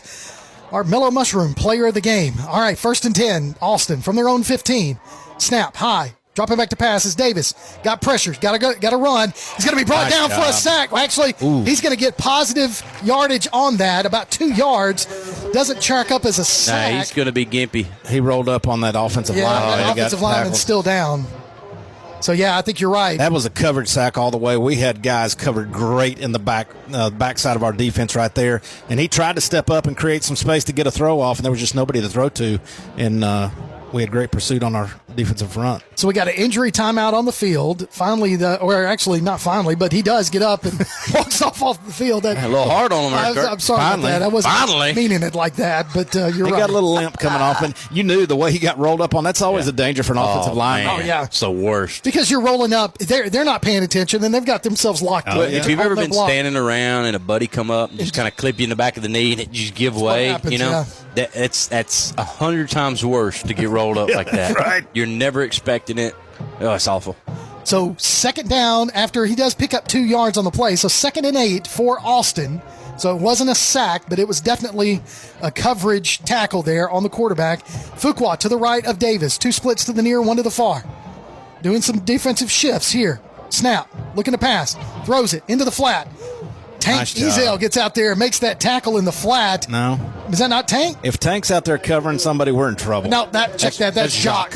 Yeah. if Tank's butt's out there covering, we're in trouble. I tell you, man, all I could see with that unfortunate thing It's about those JetBlue, baby. as much as I love them, those numbers are hard to read. Yeah. So, yeah, you're right. If Tank's out there in the flat, we got other issues. So unless he's chasing the quarterback, then that's a good thing. So Dennis on the stop, Jacques Dennis for James Clemens, brings up 3rd and 3. 2 splits to the near, 1 to the far again. Fuqua in the backfield. Davis takes a high snap. Ball's on the ground. Ball's on the ground. Now he gets I don't it. know if he got it back. No, he got it back. He It did. bounced right back up to him, but when it did, we had 3 guys on top of him. So that brings up 4th down as a Boy, that loss has of been about a 2. trouble for That's them huge tonight. right there. So now punting situation for Austin as now Doty goes out to about Set his up the own return, 44. boys. Set up the return. Number 81, Hayden Lynn. 'Cause I don't know if you know this, but we will return kicks. Oh, we will. We're not scared to. So Doty standing at about the 41 now. Punter standing at his own 5. We got a whole lot of people on that line. Now we're going to back some of them off. Bad snap. He's got to get rid of it. Line drive punt. Let it roll. Let it that roll. one go. It's going to go out of bounds. On their side of the 50. On their side of the field. Yeah, and on their side of the 50. So it's going to be good field position for James Clemens. 1st and 10 inside Austin territory, tied up 28 apiece with 14 seconds remaining in this 3rd quarter. Man, what a change. You talk about where we were in the middle of the 2nd quarter. Felt like this thing was getting away from us in a hurry. Oh, easily. You know, and then the turn of events from about 1:30 left in the first half to now, where we are in a tie ball game at their 45. Almost, 14.3 seconds from the 4th quarter. Yeah, and we got the ball back, 14 seconds, and I'm loving it. I'm loving it right here. 1st and 10 from the 45-yard line of Austin. We're going to go Lively and Doty to the far side. Now Lively comes in motion. Both running backs in the backfield along with Gill. Going to hand it off to Barry. Barry cuts it to the middle. Makes one man miss. Still on his feet. Now he's going to be drugged down from behind. Still getting positive yards as we get a shove. I agree. I know. Right here is forward. This is how somebody gets hurt. Yeah. I mean, I love it. They waited and we got a couple more yards out of it. But, man, they just stood him up and stayed in one spot for a long time. So they're only going to say he got 3 yards on that carry. So it'll be 2nd down and 7 when we come back for fourth quarter action. I disagree with that 3 yards. I do too, because I mean, if they weren't blowing the whistle, he's still on his feet at the 40-yard line. So we're gonna blow the whistle late and retroactively spot him 3-yard gain. Yeah. So because we should have blown the whistle. You know what? That's pretty consistent with this crew that we've had tonight. Well, we kicked the ball. They kicked the ball. Didn't get the delay game earlier. So they gave him a first down when they went. No, you're right. Sorry. Let's talk about it off air. So 12 minutes on the clock in the fourth quarter. We'll take a quick break. You're listening to James Clemens Football on PAS Plus. Local sports are brought to you in part by Limestone County Commission Chairman Colin Daly. Visit the County Commission page at limestonecounty-al.gov to keep up with what's going on in the county and find out what ranks us in the top 5% in the state. You can also call Colin at 256-233-6400 or on his cell phone at 256-800-4544. Attention all you James Clemens football fans out there. Play Action Sports and Taziki's Mediterranean Cafe are teaming up to bring you Time Out with Taziki's.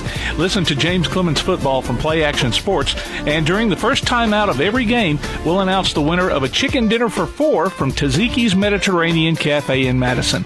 Just go to pasnetwork.net, enter your name, and you may be our next winner. Time Out with Taziki's from Taziki's Mediterranean Cafe and Play Action Sports.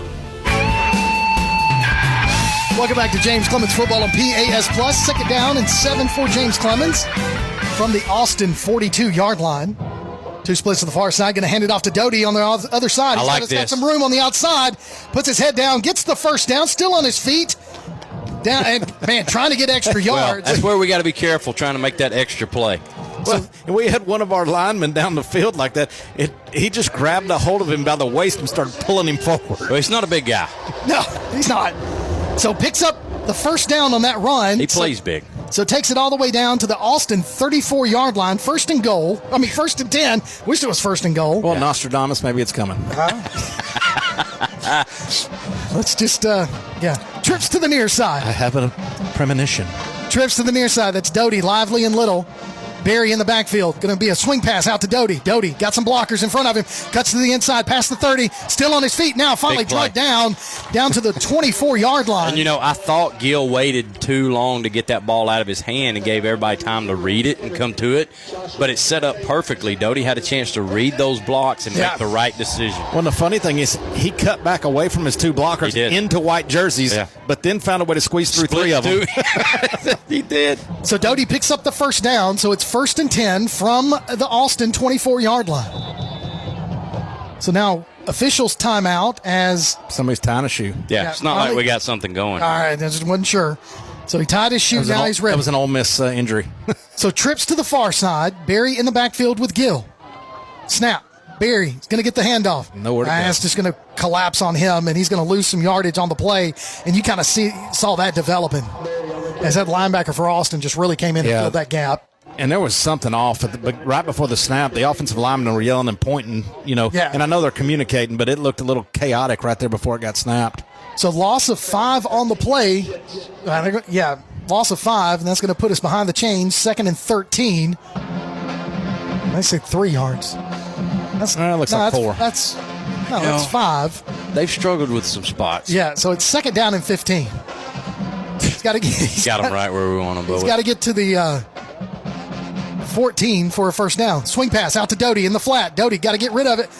Got to get on the move. Gets back to the original line of scrimmage, but nothing more.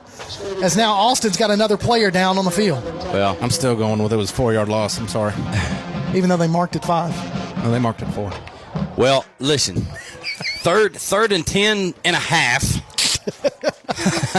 In a tie game, fourth quarter. Now the question is this 2 down, or do you play to your strength in Ortiz? Well, I think obviously game's changed. Yeah, the game's different now. Yeah, so 3rd and 10, trips to the near. Now we're going to put Lively in motion. Snap, Gill looking to throw. There he is. Rifles right to the down low to Lively, just too low, and Lively's not able to come up with it. That's going to be a tough catch. Lively tried to do everything he could right there. He couldn't come up with it. A little low. Yeah. So here we come. Ortiz going to try what's going to be about a 40-yard field goal attempt. Well, I don't have my little cheat card with me, but I would imagine that it says this is the right thing to do here. Hey, and it's going to be a 41. I'm going to point one thing out that was different on that play we hadn't seen. They had Achenbach way out wide. I didn't see that. And were running a release down the side like they were going to throw it up to him. So Ortiz lining up for a 41-yard field goal attempt. Snap, kick, up. It's going to be short. It's going to be too short. It was on line. Yeah, just about a yard or two short. So that's going to be a turnover on downs right there on that missed field goal try. Looked like what my golf shots will probably look like tomorrow. Hey, it's too much backspin on that. I took a lot of dirt out with that one. Yeah, I think he got way too much boot underneath that one. Yeah. So put some extra sand in Johnny's cart tomorrow. Well, and the beauty of high school football is they get the ball at the 20, not where we kicked it. Right. So 1st and 10, Austin from their own 20. If you're on offense, I talked about our little cheat card. So apparently the story on it is every high school football coach uses it. You ever seen it? Nope. It's okay. It's a little cheat card, and apparently the story is that Bear Bryant lost a game by a 2-point conversion or something years and years and years ago, and he made this little cheat card so it never happened again. And everybody uses it in reference to in what situation you go to for go for it or to kick a field goal. I wonder if that changes with this rule in high school football about getting the ball on the 20. I would think so. I mean, it would have to. So Fuqua takes the snap, a handoff, picks up 2 yards on that play. Now, I don't know if you guys noticed on that one, they only split one on either side, and they have a heavy load on that offensive line. Oh, they're big dudes. We really haven't talked about it outside of me mentioning 71 at the start of the game. That is a bunch of huge men down there. It really is. So 2nd and 8 for Austin. I know you don't listen to me much, but I did mention it. Did you mention? I'm sorry. Yeah. We're under 9 minutes remaining in the ball game, tied up 28 apiece. High snap, handoff, Fuqua trying to cut it back to the inside. Not much there, but maybe a half a yard, so it brings up 3rd and long again for Austin. Big tank right there getting off a block, making that play on the cutback. I'm wondering what Austin's philosophy is. I mean, you used to have a lot of time here. It's not like you have to play stall ball. It's not like they've been incapable of throwing the football. Actually, early in the game, they had a lot of success. We blew a bunch of coverages early. So 2 splits to the near, 1 to the far. Fuqua to the left of Davis. Now he moves to the right. Maybe just trying to pick up some yards and try to flip the field if they have to punt. Now we're bringing in some pressure from the outside. He's got to get rid of it. Slips out to the outside. Now he just throws Come get this ball. Way nice out job. of bounds. That's a great job. Yeah, Hollins. So first of all, you had Pritchett coming in. He's had Hollins a heck of a having game. fun. He's having fun right now. So Pritchett, well, you could see it line up because he went ahead and started sneaking his way up. And then once that snap occurred, he shoots in there, gets in front of Davis. Davis has got to roll out to the near side. Oh, lo and behold, there's Hollins. Well, and that's a good job of Hollins understanding where he's going to go if the pressure comes. Because if he'd have stayed up underneath him right there where Pritchett was, he could have got around the outside and made something happen. Absolutely. The fact that Hollins just said, forget it, and came down the line. Angle. Took a great angle and got back in front of him and forced that. Was never going to get to him, but forcing him to rush the issue. So Doty standing at his own 42-yard line. Snap, kick, up, line drive, punt. It's going to be kicked away from Doty and it's going to bounce up into his hands as he fields it at about the 33. Still on his feet past the 40. Rolls down to the 45. You know what? That's where we're going to have the ball. I didn't think it was a great decision by Ty, and it turns out he picks up, about 12 yards? Yeah, a little bit. Positive yards after that. So, it looked like he had absolutely nothing going on that, and he ends up getting 12 yards. That's what Doty does. That's Doty does it.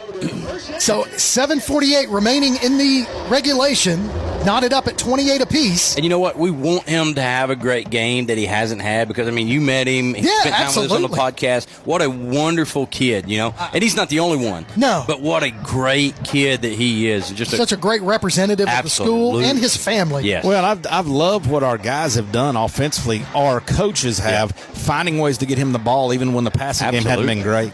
So Gill under center, I formation. Barry and Gideon in the backfield, stretching it out. Going to hand it off to Gideon. Gideon finds a little bit of a crease, gets past the 45, down to about the 47.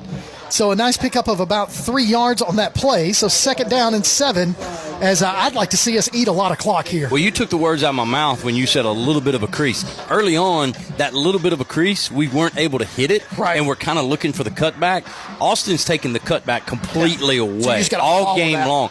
And so what we've done a better job of is taking that little crease and turn it into 3 yards, right? Yeah. So 2 splits to the near. Now Lively goes in motion from right to left. Going to hand it off up the middle to Barry. Barry's going to be met at the line of scrimmage and still on his feet, but finally gets pushed back, and they're going to say no gain on the play. Brings up 3rd down and 7. Yeah, Ryan Bland got beat inside that time. And I mean, he clearly wasn't expecting his guy to come to that inside gap. Just got beat inside, and he was waiting on the back. So Gideon comes out. Achenbach comes in. And now you've got Barry, Gill, Little, Lively, and Doty all out there. But a very manageable 3rd and 6 right here. Yeah. So we know we need to get about to the 25-yard line for a field goal try. So now we're going to take our first time out of the second half. There was something mixed up with Doty. Doty didn't know what was going on the play.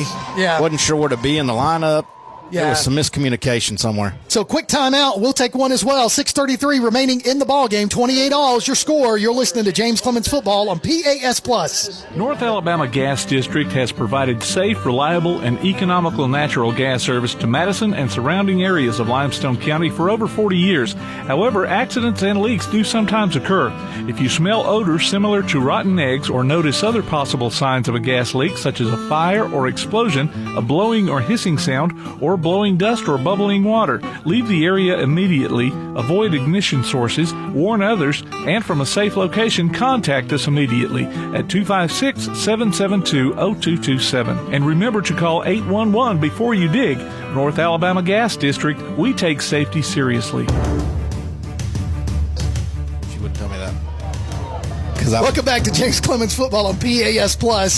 As Tim's pointing out, here we go. And I was ready to talk about the offense. All right, here we go. 3rd down. We've said that a lot defensively, not so many times for our offense. So we're going to go 4 receivers, each of them stacked. We moved. Yep. We moved. I mean, we just can't get right.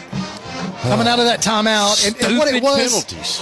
What it was there was Barry, again, going back to the kid on Austin, that he lost his balance. Barry was losing his. Well, I wasn't even looking at that. We had 2 offensive linemen on the top side. Looked like they were pulling to come in like on a trap or something. Micah was wrapping up inside, and he just couldn't wait. He'd probably pulled back off that hand enough that he can't wait for the snap, and then he's got a wrap. A tick early. Yep. So that puts us behind the chains, 3rd and 11. We got to get to the Austin 46-yard line for a first down. Gill fakes the handoff, throws it over the middle.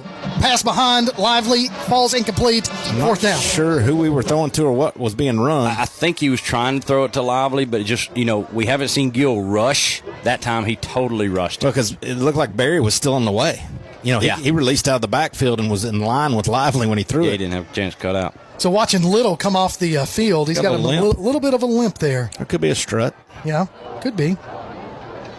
So 4th down, Ortiz out to punt with 6.5 minutes remaining in the ball game. Austin sends everybody. What a punt. High punt. Hang time is beautiful. Puts the punt returner all the way back to the 12. Yeah, so again, Ortiz in special teams comes up big tonight. And he had to turn at the last minute, turn his body away from the punt team to catch that ball come over his shoulder, and that's very dangerous. Yeah. I was looking for that thing to hit the turf. Absolutely. We might have gone crazy. Might have gone. I'm about to come out this window. So 1st and 10 for Austin from their own 12. Sure would like another 3 and out here. Not many windows are big enough for me to go through, but this one. So what a ball game. What a ball game. And it has been. And it's really been, we've said this so many times, but it's a tale of 2 halves. Absolutely. It was all Austin first half. It's been all James Clemens the second. So 1st and 10, Austin. 2 splits to the far, 1 to the near. Fuqua and Davis in the backfield. Snap, high. Comes in, rush play. Throws it to Fuqua on a little bit of screen. It's a great inside screen. And he picks up a lot of yardage as he gets short of the 30, down to about the 28-yard line. Smart play call by Austin because we've not seen any part of their screen game yet. That time they're backed up, kind of in the shadows of their own end zone.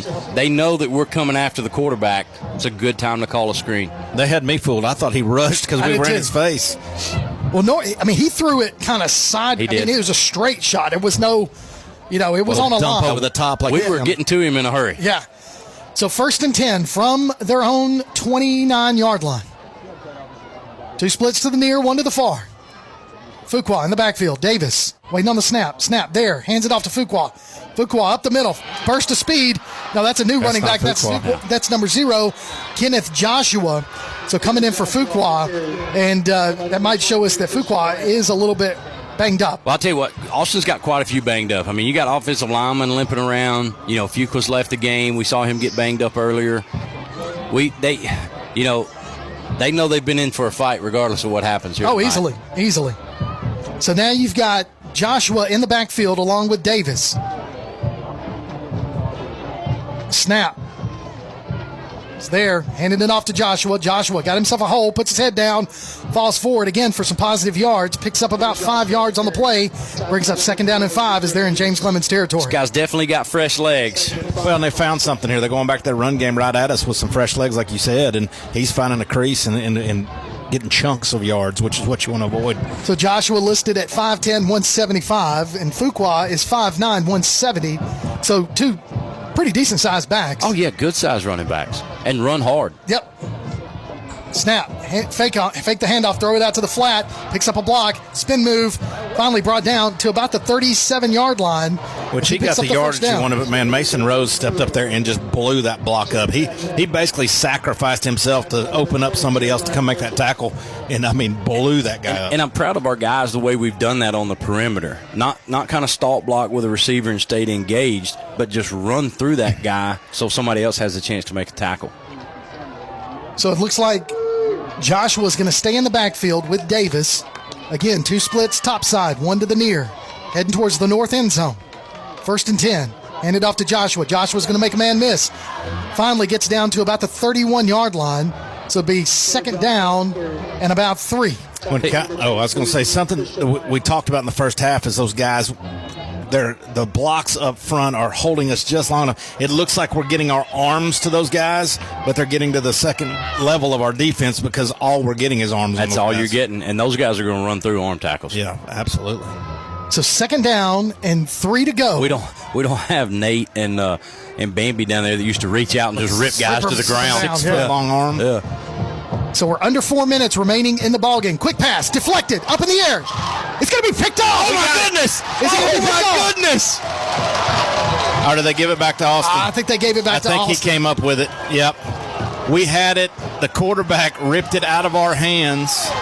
Oh, wait a minute. They're going to talk about it. They got to talk about that one.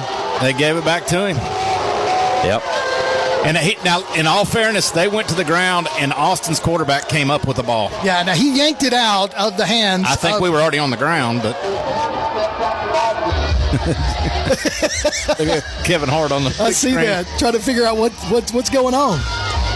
So that with that loss on the play brings up 3rd down and 12 with 3:05 remaining in this ball game. Was that Hollins again jumping up and I think it was blocking Hollins. that pass? Yeah. So you've got Joshua and Davis in the backfield. Momentum. Here we go, guys. 3rd down. Rush. Screen pass. Dadgummit. He got bottled up by his own blocker. I think that's 4-down territory for him. So they're going to get it all the way down to about the 31-yard line. A little extracurricular going there down the field. I in the see back. that. Well, Miles was doing a great job in coverage, and the receiver didn't particularly like it. No, he did not. So 4th down. Agreed, brother. Agreed. I agree with you down there. I'm not going to say it, but I agree with you. I mean, that was yeah. He was spot on. It's pretty bad. We definitely had the ball in our possession when we went to the down to the ground. So 4th down and about 4 to go. Here we go. 2:14 and counting. As Austin is just going to continue to milk the clock and take a timeout right here to talk about it. At 2:05 remaining in the ball game, all knotted up at 28 apiece. Wow. We'll take a break, and when we come back, make it a quick one. Yeah, we're going to take a breath here. You're listening to James Clemens Football on PAS Plus. One of the worst feelings you can have is that of being stranded. Well, BT's Towing, Tire, and Truck Repair makes that a thing of the past, with 24/7 towing services and roadside assistance in the northern Alabama and southern Tennessee areas. But that's not all. They also offer truck and trailer repair, mobile welding, brake service and repair, new and used tires, and other major and minor repairs. Their name says it all. BT's Towing, Tire, and Truck Repair. For 24/7 response, call 497-8234. That's 497-8234. BT's Towing, Tire, and Truck Repair. Welcome back to James Clemens Football on PAS Plus. All knotted up at 28 apiece with 2:05 remaining in this ball game. This is what we expected out of a region championship game. I agree. It should be, right? That's yes. what it should be. So 4th down and 4 to go. The ball is at the 32-yard line of James Clemens. Austin lining up with 2 splits to the near side, 1 to the far side. You've got Kenneth Joshua, the running back, in the backfield. Look for James Collins to make a play right here. We're bringing him. No, we're going to fake the handoff. No, we're going to give it. Fourth down. Turnover on downs. Turnover on downs. DJ Davis gets in the backfield and trips up the running back. DJ was my second option. They tried to run right at us, which they've had success doing. In the middle of that line, old Tank Ezel and those guys blew the middle up, forced him to the outside, and we had somebody, DJ Davis, I guess, coming off that end, just clipped his legs. I mean, cut right down the line of scrimmage, right off the hips of those offensive linemen. So 2:01 remaining in this ball game, 28 apiece. We have 2 timeouts, correct? 2 timeouts, and Austin has 2 timeouts. So here we go. Hey, y'all having fun? Anybody having fun? This is a ball game. I'm glad I didn't call in tonight. So setting it up, 2 splits to the near, none to the far side. Gideon and Barry in the backfield, handing it off. Going to be a fake reverse. Barry's going to come around to the near side. Penalty flag thrown on the play. I think it's going to be a hold. Okay, I was about to say before this play, we don't have to do anything special here. You saw he was trying to throw right there. Yeah. It looks like a little reverse. We showed the reverse, but going to use it as look like he was going to try and throw. We don't have to do anything special. I mean, what I meant by that is we don't need any trickery. Gil doesn't have to be the guy that put it all on his back right here. Take your time. Just do what worked for us in the third quarter. Let's move the ball down the field, give Ortiz a chance to win it. Well, Coach Truitt didn't listen to you. I'm about to send him a text. Because Barry came around there. If Little gets away from his defender, he was definitely throwing that ball down the field. But Little was covered up. So holding on the play. Oh, yeah, and at least we forget we got another penalty. Yeah, so holding on the play, Austin declines it because of the loss of 5 on the play. So instead of replaying first down, it'll be 2nd down and 15 for James Clemens. So we got to get to our own 41-yard line for a first down. We lost 6. Yeah, that was lost a bunch. So two splits to the far side, 1 to the near. Now Doty goes in motion from right to left. Gill looking to throw. Pocket. It's there. Plenty of time. Now rolls to the near side. Throws off his back foot. Late. Yeah, and it's just right off of Lively's helmet. You know, he had to go up a little bit. Yeah. It was going to be close because I believe that defender was probably going to push him out of bounds before he came down with it. It was going to be really close. You know, again, he's scrambling, so it's hard to see all your receivers. But just if it gets there a tad earlier, he had a lot of space and didn't have to worry about the defender. And really close to a first down. Yeah. So now 3rd down and 15. Ball at the James Clemens 25-yard line. So far, we're showing trips to the far side. Barry in the backfield with Gill. Snap. Fake the handoff. Plenty of time. Throws it off his back foot for Doty. Pass falls incomplete, just out of the reach of Doty. And I tell you, the pass was there. Just Doty was really hemmed up by that defensive back. He was, and I think Gill's trying to put it in a location that's safe. Yeah. You know, where there's more space out there for Doty to go make a play, but just couldn't get to it. And really, just that first play blew up that whole drive. Completely. It really did. Completely. So 4th down, we're going to have to punt and give the ball back to Austin with 1:40 remaining in the ball game. 28 apiece. Snap. It's coming. Punt. Not as much hang time on that one. It's going to take an Austin Black Bears bounce as Christian Wyatt wisely just catches it on the bounce to keep it from going back further. Come on, defense. So it'll be 1st and 10, Austin from their own 47-yard line. So you can enter your name for the Lawlers Fan of the Week at PASplus.net. We'll announce the winner during our Bankston Motorhomes post-flight show of each James Clemens game. The winner gets a gift card from Lawlers Barbecue, and make sure you stick around to find out who wins. Maybe it could be you if you registered by going to PASplus.net. Man, you hate to ask these guys to create yet another stop. But, I mean, that's where we're at. We got to have one. So 1st and 10, Austin from their own 47. Davis in the backfield along with Joshua. Snap. Handed off to Joshua. He's going around the far side. Plenty of room. Picks up 10 yards with nobody touching him. Man, they really caved down the right side of the offense. I mean, the defensive line that time. That's the best job they've done of collapsing that side. I mean, he went 10 yards before anybody was close. Rashad Freeman got sucked in there, and they sealed him off hard, and it allowed nobody else out there. So 1st and 10 in James Clemens territory from the 34-yard line. Austin, not in a hurry, with a little over a minute remaining in this ball game. Trying to at least get it into field goal territory. Snap. Looking to pass. Throws into the flat. Pass caught. Out of bounds. Stops the clock. First down. First down. Yeah. Close to it. They're giving it first down. So all the way out to the 23-yard line. 1st and 10, Austin, with 1:05 remaining.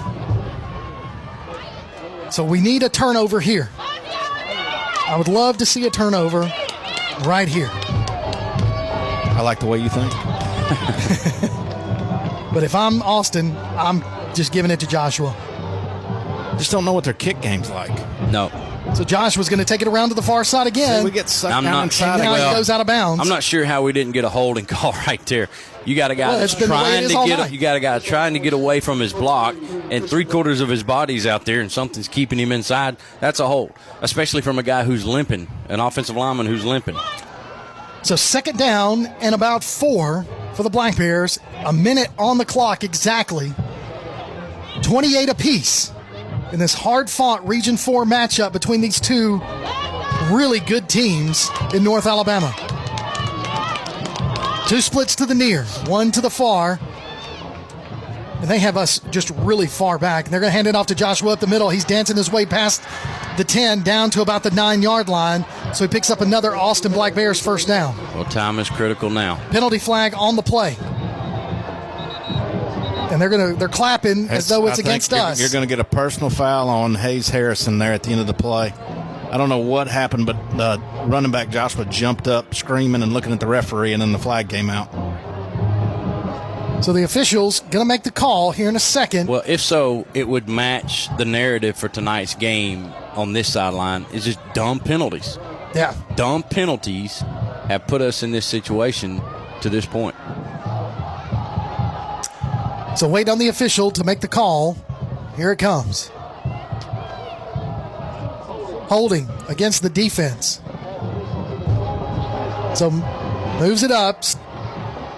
Half the distance to the goal. But at this point, do you let them score? I was just thinking. I mean, at this point, because you can't. Look, they're in field goal range already. And you got 2 timeouts, so you can't keep punching it down anyway, and stalling it out. So do you let them score and then have that much time to try and go down and score? The problem is you only got 55 seconds. Yep.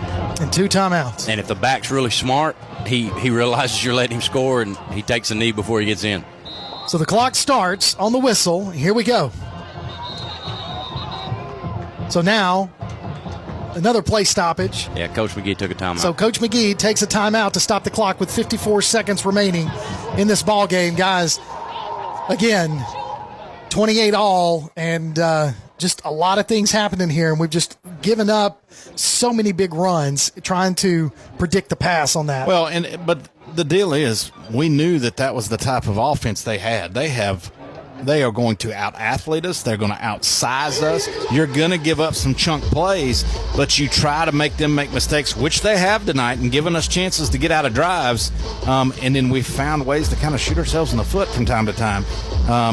And at 28-28, you think back to those big moments, whether it's the personal foul, whether it's the block, the hit roughing the kicker, those kind of things are big when you're playing in a regional championship game, you're playing in a playoff game. When you know you're going to be out-athleted, you got to play clean football. Very clean. So now's the time for a snap over the head of the quarterback. Yeah, they still owe us a couple, don't they? All right, 54 seconds remaining in the ball game. First and goal for the Black Bears from the James Clemens 5-yard line. Snap, handoff to the running back. He's going to be met in the backfield, trying to fight his way forward. Doesn't go much further than the 3. So second and goal, clock's running, 45 seconds and counting. So they're rushing on the Austin side to try to get another play in before they use a timeout. If they can't get in here. Yeah, if they can't get in here, they'll take the timeout and kick the field goal. Snap, handoff, Joshua. Not going to go. Hey. Stopped at the 2. Best case scenario for us. So third and goal with 20 seconds remaining. There's the timeout. And they're going to take a timeout here. Woo. So one timeout remaining for both teams with 19 seconds remaining on the clock. We need one more stop and a blocked field goal. At least. Right? You're going to see something creative here. I mean, they're going to dial everything up they got. You know, you got to play on the sheet that you held just for this situation. And I bet it's the read option with the quarterback. I mean, that would be the smartest thing here. Yeah, read option with the quarterback. It's just hard when you know that you've got all that meat up front and the size running backs and the athletics that you just don't go at it for 2 yards. Conventional wisdom says just punch it in, right? And then if not, call the timeout and kick the field goal. So coming out of the timeout with 19 seconds remaining, 28-28. I'm going to be honest with you, if I was in their position, I would go field goal right now in case you have a bobbled snap or something crazy happen. And then you down it and then kick it on fourth down. Yeah. I mean, we don't even have to down it. I mean, you just call the timeout. Yeah. But that's not what they're going to do. I got you. Joshua is limping a little bit, too, in the backfield. Now you got Fuqua and Joshua in the backfield. So both running backs. Yeah, going to take the direct snap. Going to try to punch it in up the middle. And he's going to be at the goal line. I think we stopped him. I think we did. We did. Wow. So 12 seconds remaining. As Austin still hasn't made their time. Now he's right there waiting on it. Yep. So calls a Chad time. called it. So Chad, Coach McGee. He had to run out to the hash nearly run because to the 10-yard line to get him to call the timeout. Because the sideline judge had spotted it. So the ball is at the half-yard marker. And that's a smart play. Look, you can't carry timeouts over, right? Right. So if you get a block here, you want to have one in your pocket. If they do make the field goal, you want to have one in case you get a big return, have a chance maybe. So, I mean, we've blocked the field goal. We've done that several times this year. We've got a few blocks. So now would be the biggest one of all the season. Huge. Be bigger than the one against the other school earlier in the season. That was a pretty big one. That was pretty good. That was big. That was pretty big. Well, the difference is you got a region championship on the line, and we don't have the lead right now. So you keep this game going if you can find a way to block it. Look at this. So they're all limping. Look at this guy. Yeah, they're beat up. So they're going to try. They do not trust the kicker in this situation. They do. Oh, they got the kicker. They got the kicker out. All right. Hey, I'd be worried this guy limping is the one blocking this edge. So a bad snap would be perfect right here with 6 seconds remaining. Snap, kick, up, and good. 4 seconds remaining on the clock as that field goal is good to take the score. Austin 31, James Clemens 28. Yeah, that one eked just inside of the left upright, didn't it? Yeah, it was, and the snap was low. He did a good job of catching that thing. It'll be interesting here. We talked with special teams. That's one of the things they take pride in. What do they have dialed up for an end of a game like this? So 4 seconds, that's it. I mean, we saw it happen last week against Sparkman, where we had to try to do something with only a second and a half on the clock. Oh, yeah. So it's the same situation. I mean, it's special teams. Tough back-to-back week. It is tough. And we knew that going in. It was a 3-game gauntlet. Yeah, I mean, Coach McGee talked about it, how it turned into a 3-game season after Spain Park. And, you see the two best teams of that right here. Sparkman and Austin. Odds are they're just going to squib kick it. If I'm them, Absolutely. I onside kick it. You put this ball on the ground. I onside kick it. Because as soon as they touch it and down it, I mean, you might give them a second, but so we'll see. So the left-footed kicker gets ready. And he's just going to kick it on the ground. It's going to be fielded just down. No, we're selling out right here. So Lively looking to throw it. Gets it to Doty. It's on the ground. Picked up by Austin. Got it. Goes out of bounds. Ball game. Well, we tried the old lateral play. Got a few exchanges, but that's one of those things that's really, really tough to practice and prep and plan for, So it's a hope and a prayer out there on that one. So a great ball game to finish up, but just did not go the good guys' way as the final score. Austin 31, James Clemens 28. We'll take a break, and when we come back, we'll have our Bankston Motorhomes post-flight show. You're listening to Jets Football on PAS+.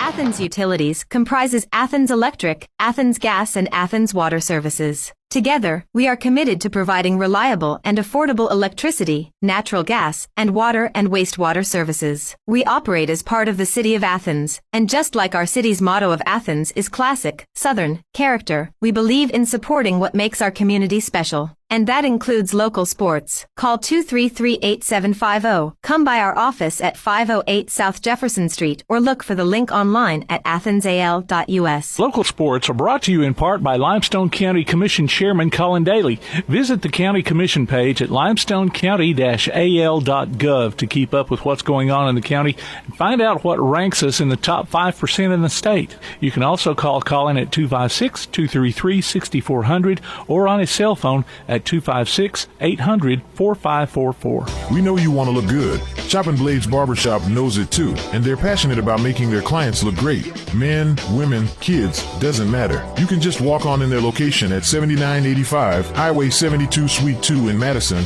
or call 256-325-3230. Check out Chopping Blades on Facebook too. Chopping Blades Barbershop.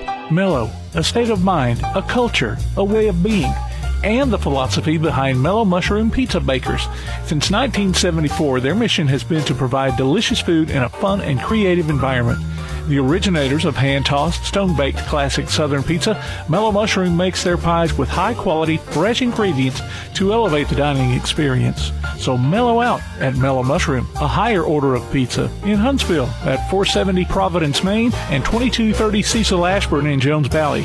If you'd like to download a copy of this game or hear it again on demand, go to pasnetwork.net. You can find this game and previous games under the Archives tab. You can also subscribe to the Play Action Sports podcast and listen to it on your favorite platform like iTunes, Amazon, and Spotify, or ask Alexa or Google to open the Play Action Sports podcast, keeping you up to date on Athens and Limestone County sports. Play Action Sports. Welcome back to James Clemens Football right here on PAS+. Your final score, Austin 31, James Clemens 28 as Austin. It's going to be the region champs. I mean, the bottom line. And, the bottom line there is that. And so what I want to do right now is I want to turn my headset over to Stretch and let him let him do the let him do the stats for tonight. Welcome in, Stretch. Thank you. All right, so here we'll start with the James Clemens offense. Jacoby Gill finished with 13 of 24 passing, 184 pass yards, and 2 passing touchdowns. We also have on the receiving end, Ty Doty, 8 catches, 111 receiving yards, and a receiving touchdown. A.J. Little caught 2 catches for 53 yards and a touchdown. Alex Lively, 3 catches for 38 yards. Isaac Achenbach, a catch for 12. Now going over to the rushing side of the ball, MJ Gideon at 10 carries for 35 yards and a touchdown. Ty Doty with 6 carries for 54 yards and a touchdown. Cam Berry 7 carries for 7 yards. Going over to the defensive side of the ball, Bryson Dowdell, 7 tackles, a tackle for loss, and a field goal block. Miles Taylor, 2 tackles and a pick. DJ Davis, 3 tackles and a sack. Jeremiah Pritchett, 4 tackles, 2 tackles for loss, and a sack. Tank Ezel with 7 tackles. Hayes Arison with 5 tackles and a tackle for loss. Hollins, a tackle, pass breakup, tackle for loss, and a sack. Also tackles coming from Connor Erskine, Jock Dennis, Christian Wyatt, Mason Rose, and Gage Olander, and Will Richards. And, of course, can't forget Anthony Ortiz, 4 for 4 on the extra points and a missed field goal. As we bring Kirk back in, thanks, Stretch, for doing that. one of the names we haven't called a ton on that defensive side was Jeremiah Pritchard. Yeah. And he had a heck of a game. He did, yeah. I mean, coming off, they used him more in that blitz package tonight, and he created chaos even outside of the sacks and the tackles that he got, I felt like. Well, I mean, defensively overall, I thought our guys played really, really well. Several of those guys out there did an outstanding job, but it takes a unit. And we saw that when you had a lot of pressure on the quarterback. We did a great job in coverage at times. Our linebacker play was pretty solid as much as they ran the ball early. Just had some really tough breaks, and ultimately we can take responsibility for all the penalties that really, really limited our scoring opportunities or getting off the field defensively.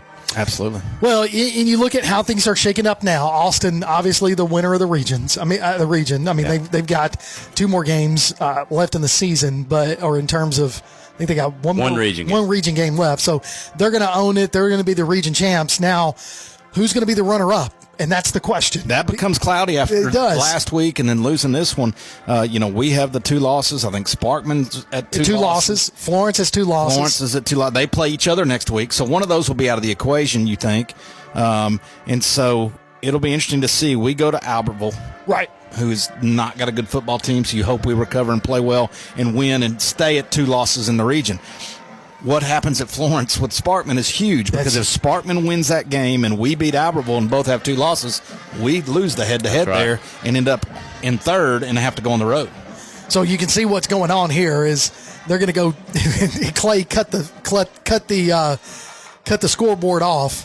Which they were wanting to take a picture in front of the scoreboard. Which you should. So they did that. But yeah, you're right, 100%. I mean, we need some help now at this point. We know we're going to be in the playoffs. We do know that. Yeah, we'll be in the playoffs, but it's disappointing when you feel like you've been in the driver's seat, throughout the season, and then drop one last week that you really shouldn't have. Right. It's a game we shouldn't have lost. Did not play our best by any stretch, and end up losing one. Well, that puts you in a must-win here.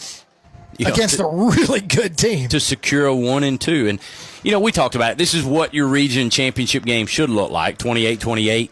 Sure. In the 4th quarter with down 16 seconds left, and we just, it's aggravating because those penalties have been a nemesis for us all year, but we've been getting away with them. Yeah. And then when you play really good teams, you can't have stupid penalties that cost you.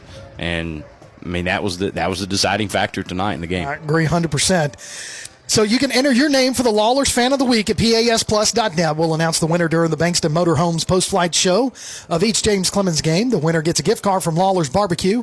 And our winner tonight for our Lawlers what do we call it? Fan of the Week. Oh. Yeah, we get the Lawlers Fan of the Week. It's been a long game. It has. Dan Smith. Dan Smith, you are our Lawlers Fan of the Week. Thank you for going online to PASplus.net and entering your name. You have another chance to win next week as we're going to be broadcasting from Albertville. Yep. We're going to make the drive over into Aggie territory. Aggies. And play the Albertville Aggies in Albertville. So we'll have that broadcast live right here on PAS Plus, and you'll have another chance to win a Lawlers Fan of the Week gift card. Dan Smith. So congratulations. Left-hander in the big leagues. Yeah, there you go. So now it moves us on to our Mellow Mushroom Player of the Night. During our Bankston Motorhomes post-flight show, we announce our Mellow Mushroom Player of the Night, as we have all season long. We've had a really good mix of offensive players and defensive players, and tonight just something about this one just kind of felt like it was right. And our featured Jet gets a gift card from Mellow Mushroom. Coach Johnson, this is on the offensive side. I'll let you have the honors. No, our guy was 13 for 24 with 184 passing yards and 2 TDs, and Jacoby Gill. The biggest thing about him is he came in mid-game after we couldn't get anything going offensively, and we saw a different Jacoby Gill tonight than we've seen earlier in the year when he was a starter. Yeah. And if that's the Jacoby Gill we get going forward, we got a chance to make some noise going into the playoffs because he opened up some of those passing yards that we've needed to help out with the running game. That field. In the running game, the last 2 to 3 games when we faced more athletic teams, better, more well-coached teams, is kind of shut the running game down. Yeah. And we've talked about we need something to open that back up. And if Gill can come in and do some of what he did tonight, making great decisions, getting the ball out on time and accurately to some of the weapons we have on the outside that we have not gotten the ball to, it changes dramatically what we can do in the playoffs. Well, Austin did that tonight. They shut our running game down. Yeah, absolutely. And if it weren't for Gill coming in and playing the way that he did, man, this is a completely different ballgame. Oh, absolutely. And it was going that way early. 100%. I mean, what was it, 28-7 at one point? Yeah, it was 28-7, and then we reeled off 21 unanswered points. And that was about the time he came in. And, yeah. And again, yes, was he the only one that changed that? No, it's a team effort. But him doing what he did gave us a little life. Yeah, some and spark. when we got a little life, things, all of a sudden it's 28-28, and they're kicking a field goal to try to win it. Yeah, and they did. And of course, falling it right now is kind of a three-way tie for second place between James Clemens, Sparkman, and Florence. Now, we own one game against one of those teams, which is Florence, but we do need a little bit of help next week. Obviously, we got to win the game against Albertville next week to keep going, but we know that we're in the playoffs. Now it's a matter of first and second are the only ones, and this is huge. We talked about this earlier in the podcast, the Wingman podcast. The 7A playoffs are a lot different now. It is different. With the first and second place teams in each region getting to host the first game of the playoffs, and it's pods. And so third and fourth in other regions get mixed and matched all the way across. So honestly, if we fall to third or fourth in this region, we could end up in Mobile. Oh, yeah, we could be going in Mobile. I thought it was like Opelika or it could be. It doesn't matter. I'm just throwing it out. It's not. They're both long drives. It's not going to Birmingham. No, it's not going to Birmingham. And they not did a short trip. They did that to kind of mix it up a little bit and try to get some of the, instead of north and south just continuing to play each other. You saw a lot of Birmingham teams, having to get in on that and seeing each other again. And so you could still see each other. We could end up seeing it, if we go far enough in the playoffs, we could see Austin again. Oh, yeah. So we're pulling for Florence next week. Absolutely. Okay. Yeah. That's easy. That's hometown. Yeah, we can do that. That's right up your alley, isn't it? Yeah, I don't have. You spend any time in Florence? Yeah, a little bit. I play golf there. So that'll do it for tonight. The final score: Austin 31, James Clemens 28. For Coach Johnny Johnson, for Coach Brad Kimbrough, for Stone Cold Stretch Austin. Hey, we want to send our best wishes to the young man who absolutely. Parted off earlier. We wish him the best and hope we get some good news tomorrow from him. Absolutely. And also for Tim Lambert, our producer extraordinaire, I'm Kirk Pierce. Thanks for tuning in. Check us out Tuesday night, the Wingman Podcast, live from Walk On Sports Bistro, right here on PAS Plus. You've been listening to Jets Football on PAS Plus. You've been listening to James Clemens Football on PAS Plus. Listen to the archive of this game or past ones by going to PASplus.net. James Clemens Football is a production of the PAS Network.